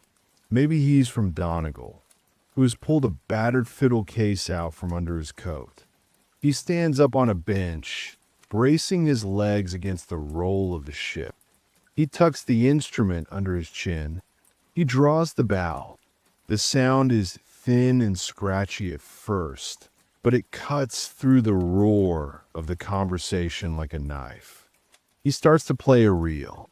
It's fast, frantic, and repetitive. Suddenly, the room transforms. The floor, which is laid with bare pine planks, becomes a drum. People start stomping their feet. The rhythm is infectious. It overrides the thrum of the engines below. But look around you. Look at the faces. It isn't just Irish people in here. This is the great collision of Europe. To your left, there is a group of Italians.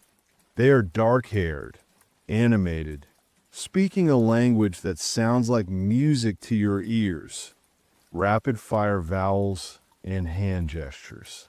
They don't know the Irish reel, but they know the rhythm. They are clapping, smiling, nodding their heads. To your right, there is a family of Swedes. They are tall, fair-haired, and quiet. They look terrified. They are huddled together, clutching their bags. They don't speak English. They don't speak Italian. They don't speak Gaelic. They're trapped in a tower of Babel, surrounded by noise they can't understand. But when the music picks up speed, when the fiddle player really starts to saw at the strings, you see the father of the Swedish family tap his foot. He looks at you. You look at him. You can't say a word to each other. If you tried, it would just be noise. But you both smile. You both point to the fiddle player. In that moment, the barrier dissolves. The music becomes the lingua franca. It is the only thing that bridges the gap between the olive groves of the Mediterranean and the snows of Scandinavia.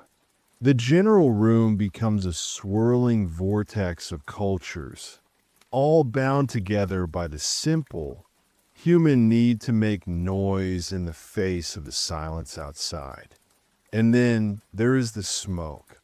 You have to imagine the air quality in here. Almost every man in this room is smoking. And they aren't smoking filtered light cigarettes. They're smoking pipes packed with heavy, dark twist tobacco. They're smoking cheap cigars that smell like burning rope. They are smoking hand-rolled cigarettes made with strong, unfiltered tobacco. The ventilation system is completely overwhelmed. A thick, blue haze hangs over the room. It starts at the ceiling, swirling around the electric lights, dimming them until they look like yellow moons in a fog. Then it descends. It creates a distinct layer in the air, a visible strata of smoke that hovers at eye level. When you breathe in, you don't just get air, you get a mouthful of particulate matter. It tastes acrid. It tastes like ash and tar. It stings your eyes. Your eyes start to water, turning red and irritated. You blink, trying to clear them, but the tears just mix with the smoke. But strangely, the smoke is comforting. It creates a blanket. It makes the room feel smaller, cozier. It hides the sharp corners of the room. It blurs the harsh reality of the steel walls. And it adds to the warmth. The temperature in the general room is tropical. Between the body heat of 300 people, the steam radiators hissing in the corners, and the insulation of the smoke, it is incredibly hot. You start to sweat again. You unbutton your collar. Your wool coat feels heavy and suffocating. It is a womb-like atmosphere. It is loud, it is smelly, it is hot. and it is crowded, but it is alive. Compared to the cold, dead vastness of the Atlantic Ocean just outside the hull, this room is a furnace of life. You lean your head back against the wall, letting the smoke fill your lungs, letting the vibration of the fiddle travel through the bench into your bones. You are being poisoned by the air. You are being deafened by the noise. But for the first time since you left home, you don't feel alone. You are part of the tribe of the steerage, huddled together around the fire of human connection, waiting out the night. The fiddle music eventually stops. The player needs a drink, or maybe his arm is just tired. The energy in the general room dips. The stomping feet quiet down, replaced by the low, steady murmur of 300 conversations. You are sitting on the hard wooden bench, squeezed between the Swedish father and a pillar. The smoke is stinging your eyes. The heat is making you drowsy, but your brain is still wired. You are bored. It is a profound, itching boredom. You have no phone to scroll. You have no book. You have no newspaper. You have stared at the walls. You have stared at the floor. And you have stared at the people. Your eyes wander to the table in front of you. Someone has left a small booklet behind. It's lying in a puddle of spilled ale, the corner turning translucent as it soaks up the liquid. You reach out and rescue it. It is a small, unassuming thing, bound in a pale gray cover. The paper is cheap. It's that rough, pulpy stock that feels almost like fabric, full of tiny imperfections and wood chips. It feels gritty under your thumb. It isn't the glossy, high-quality brochure they give to the first-class passengers with pictures of the gymnasium and the Turkish bath. This is a utilitarian document. It is a rule book, white star line. It proclaims at the top in a stern, black serif font. Below that, regulations for third-class passengers. You run your finger over the text. The ink is slightly raised, pressed deep into the soft paper by a heavy printing press. You can feel the texture of the letters. There's a smudge of grease on the cover, a fingerprint left by a steward or a previous passenger. You hold it up to the dim, yellow light of the electric bulb. You are desperate for any kind of mental stimulation, so you decide to read this dry, legalistic text as if it were a gripping novel. You open the cover. The spine cracks. It hasn't been opened many times. You begin to read. You don't skim. You read every word, mouthing them silently to yourself, letting the voice of the corporation fill your head. It is not a welcoming voice. It is the voice of a strict schoolmaster or a prison warden. Notice to passengers, it begins. Passengers are strictly forbidden from entering the areas reserved for the first and second classes. Any attempt to pass the barriers will result in immediate disciplinary action. You look up from the page. You think about the gate you saw earlier, the waist-high steel gate with the sign third class only. It separates your world of noise and vibration from the world of silence and space. The rule book is telling you to know your place. You're cargo. You stay in the hold. You read on. Liquor. The heading is bold. No wines, spirits, or beer are allowed to be brought on board by passengers. Any such goods found in the possession of passengers will be confiscated. You look at the bar in the corner of the room. The White Star Line is happy to sell you a pint of stout for a nickel, but they won't let you bring your own bottle of whiskey from home.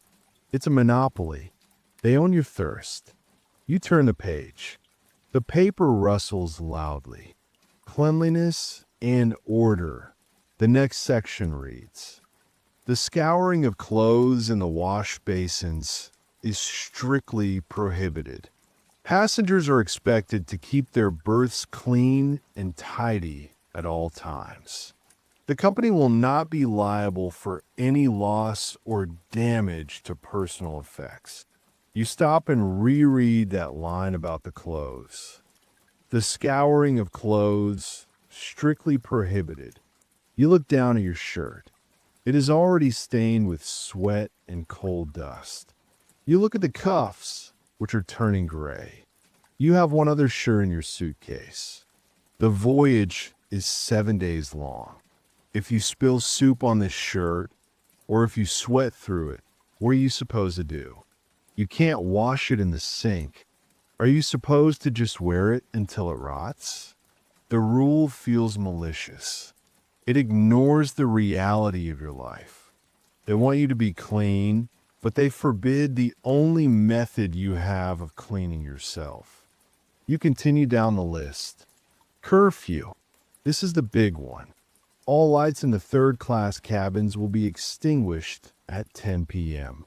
Passengers are expected to be in their berths and quiet by this time. Loud talking or singing after hours is forbidden. 10 o'clock. You look at the clock on the wall. It is already 9:15. You are a grown man. You have run a farm. You have stayed up all night delivering calves. You have walked miles in the dark. And now, this piece of paper is telling you that you have a bedtime. It treats you like a child. At 10 p.m., the corporation will flip a switch and you will be plunged into darkness whether you are tired or not. The electric light, which seemed like such a luxury earlier, is now revealed to be a tool of control. They give it and they take it away. The boredom of reading this starts to curdle into irritation. You interpret the rules in your head, adding your own commentary. Rule: smoking is strictly prohibited in the berths. Commentary: well, obviously, I don't want to burn to death in a steel box. Rule: passengers are not permitted to throw anything overboard. Commentary: there goes my plan to throw this rule book into the ocean. Rule: the surgeon's decision regarding health inspections is final. Commentary: don't remind me of the button hook. You close the booklet. The text is blurring before your tired eyes. It is dry, joyless legalese. It strips away the romance of the voyage. You aren't an explorer sailing the high seas. You are a liability that needs to be managed. You are a number that needs to be fed, watered, and kept behind a gate until you could be offloaded in New York. You tap the booklet against your knee. The texture of the paper is annoying you now. It feels gritty. You look around the room again. The smoke is thicker. The noise is louder. The Italians are laughing at a joke you don't understand. The Swedes are sharing a piece of hard bread. Everyone here is breaking some rule. Probably, someone has a bottle of poteen tucked in their boot.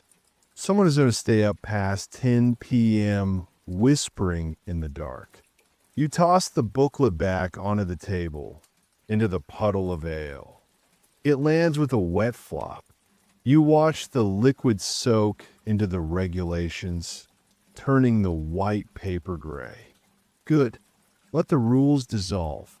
You don't need a book to tell you how to survive this.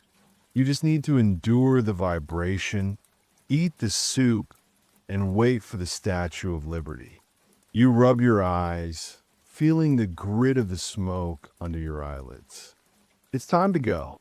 The 10 p.m. curfew is approaching, and you don't want to be the one stumbling through the white maze when the lights go out. You stand up, your knees cracking, and leave the warmth of the general room for the cold, bright corridors of the machine.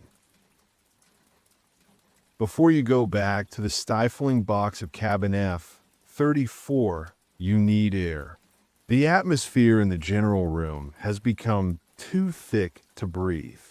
The smoke, the sweat, the smell of spilled ale is clogging your lungs. You need to clear your head. You need to feel something clean against your skin before you try to sleep.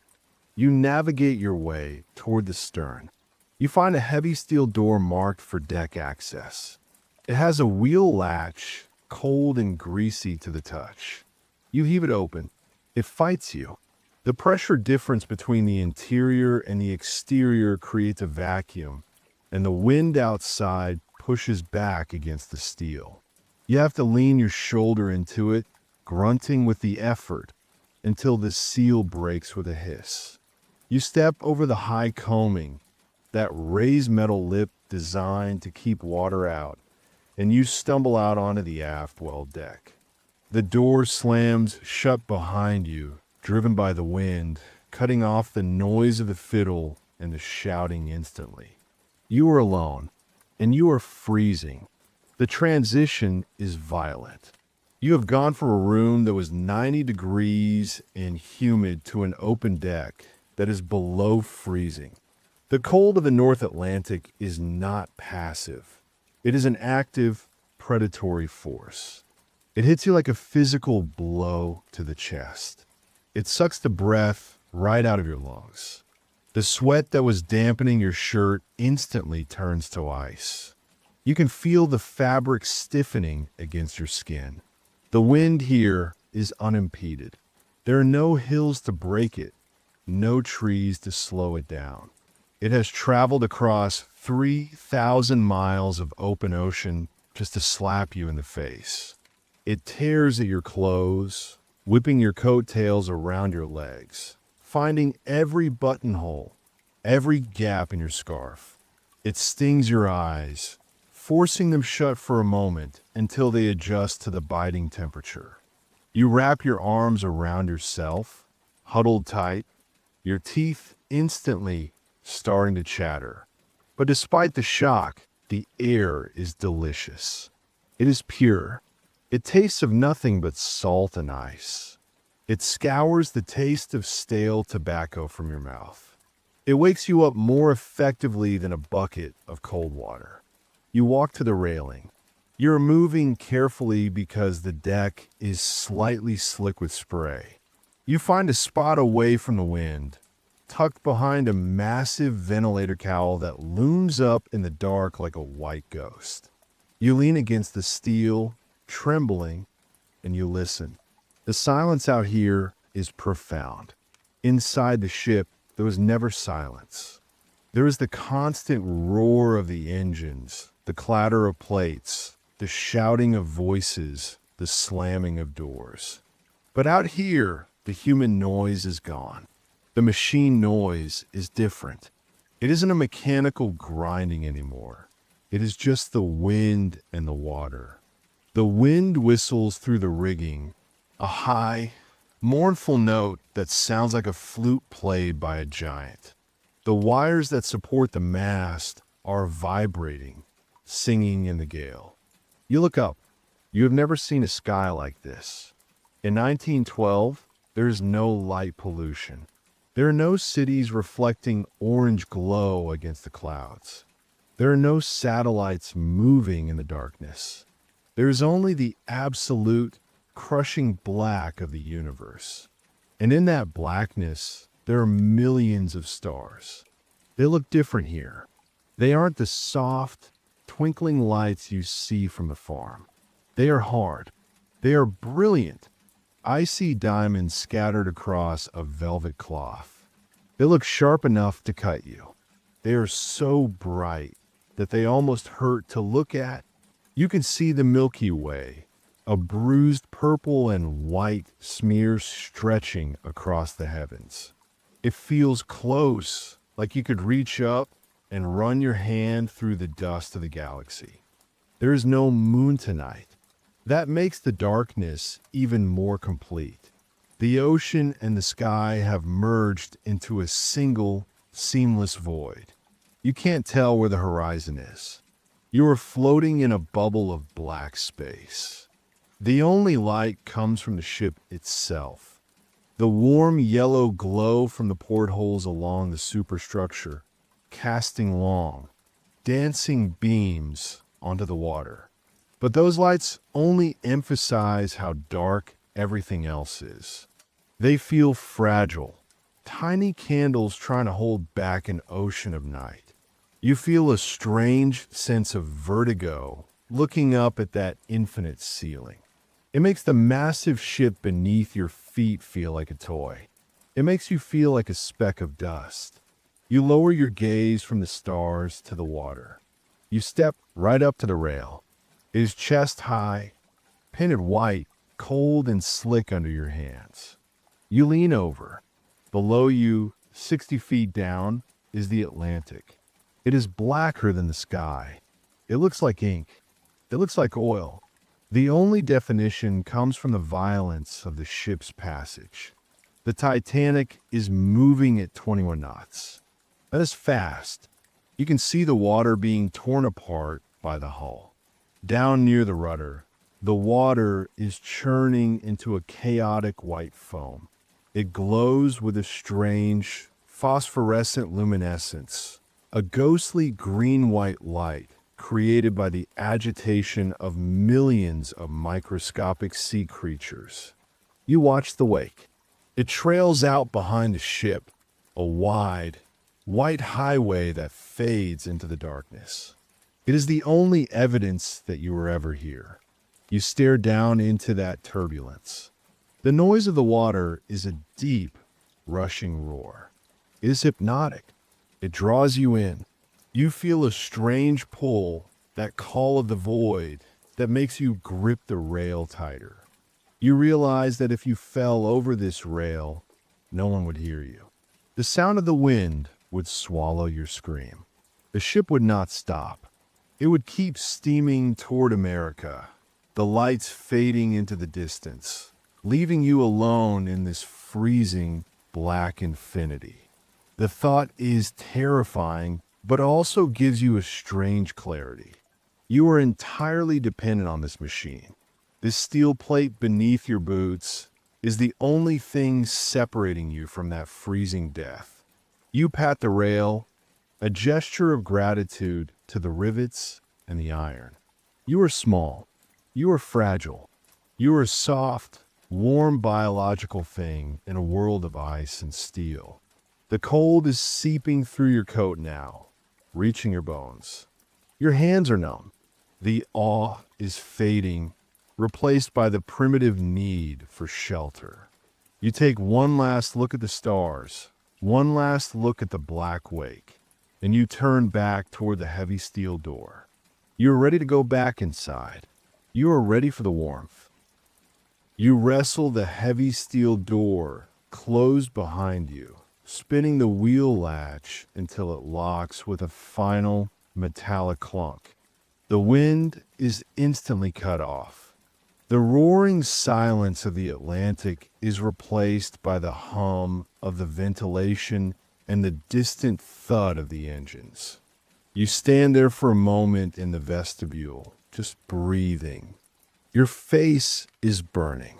It's the reaction to the sudden temperature change, the blood rushing back to your frozen skin, making your cheeks and nose tingle with a prickly heat. You are shivering, but it's not the violent shaking of the deck. It's the anticipation of warmth. You navigate the maze one last time. The white corridors are quieter now. The stewards have dimmed the lights in the main passageways, leaving every second bulb dark. The ship feels like it is sleeping, or at least resting its eyes. You find door F34. You turn the handle slowly, trying to be quiet. You step inside. The room is pitch black, save for a sliver of light coming from the hallway. The air is thick, warm, and smells intensely of humanity. 3 other men will close and the lingering scent of the day's travel. It isn't fresh, but it is incredibly comforting after the void outside. It smells like a den. It smells like safety. You close the door. You're blind now. You have to navigate by memory and touch. You reach out and find the ladder to your bunk. You lean your suitcase against the wall. Now begins the acrobatic struggle of undressing in a confined space in the dark. You unbutton your heavy tweed coat. It feels twice as heavy as it did this morning. The wool is damp and stiff. You slide it off, and your shoulders ache with relief. You hang it on a hook on the wall, hearing the fabric rustle against the steel. You sit on the edge of the lower bunk. The man sleeping there grunts and shifts, but doesn't wake, and you attack your boots. The laces are wet. They have tightened into hard, stubborn knots. You pick at them with your cold, numb fingernails, cursing silently. Finally, they give. You loosen the leather. You pull your heel out. The sensation of freedom in your foot is exquisite. Your toes, cramped and frozen for 12 hours, spread out. You peel off your damp socks. You are down to your shirt and trousers now. You climb the ladder, feeling the cold steel rungs on your bare feet. You slide into your bunk. You pull the rough white star blanket up to your chin. It scratches your neck, but you don't care. Within seconds, your body heat gets trapped under the wool. A cocoon of warmth begins to form around you. You tuck your cold hands into your armpits. You let out a long, shuddering breath. You are horizontal. You are dry. You are warm. And now, the vibration returns. But something has changed. When you were sitting on the bunk earlier, anxious and hungry, the vibration was an intruder. It was a shaking, rattling annoyance that threatened to keep you awake. But now, in the dark, with a full belly and a tired body, the vibration transforms. The ship is moving at 21 knots. That massive energy traveling through the steel frame is no longer a shake. It is a rock. You are in a cradle, a 50,000-ton iron cradle. The rhythm, thrum, thrum, thrum, is steady and unyielding. It is the heartbeat of a giant. It resonates in your chest, but it feels supportive now. It tells you that the machine is working. It tells you that you are being carried. You don't have to walk anymore. You don't have to carry the suitcase. You don't have to fight the mud or the wind. The ship is doing the work for you. You close your eyes. The sound of the engines becomes white noise. It drowns out the snoring of the man below you. It drowns out the creaking of the ship. It wraps you in a blanket of sound. Your brain tries to replay the day. You see flashes of images on the back of your eyelids. You see the rain on the cottage window. You see the doctor's metal hook coming toward your eye. You see the black water churning off the stern. But the images are slowing down. They are losing their sharp edges. The anxiety that has been tight in your stomach all day finally unspools. Your limbs feel heavy. It's that wonderful leaden feeling where you couldn't move your arm if you wanted to. You sink deeper into the straw mattress.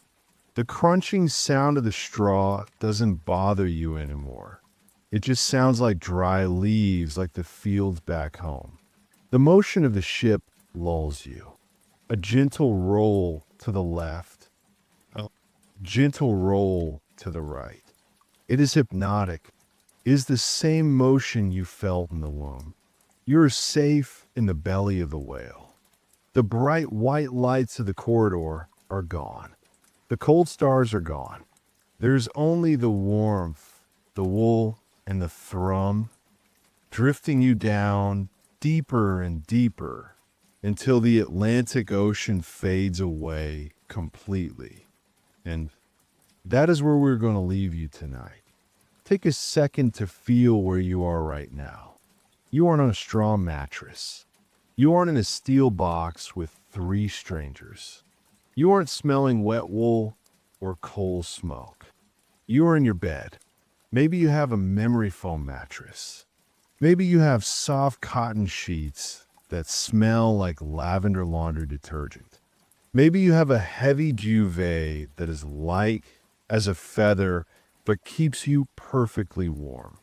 I wanted to tell you this story not to scare you, but to give you a contrast. Sometimes the best way to appreciate comfort is to vividly imagine discomfort. You have hot water whenever you want it. You have a toilet that flushes quietly. You have silence. You have privacy. You have a return ticket anytime you want one. So, as you lay there, sinking into your own pillows, I want you to let go of the stress of 2025. Let go of the emails. Let go of the post-Christmas cleanup. Let go of the traffic. You are safe. You are warm. You are exactly where you need to be. If you enjoyed this trip back to 1912, and if you want to take another journey with me next video, please go ahead and click that like and subscribe button. It really motivates me to work even harder on bringing in new content, and it helps me keep the fire going here. For now, pull the blanket up a little higher. Take a deep breath. Listen to the silence of your own room. Stay safe and good night.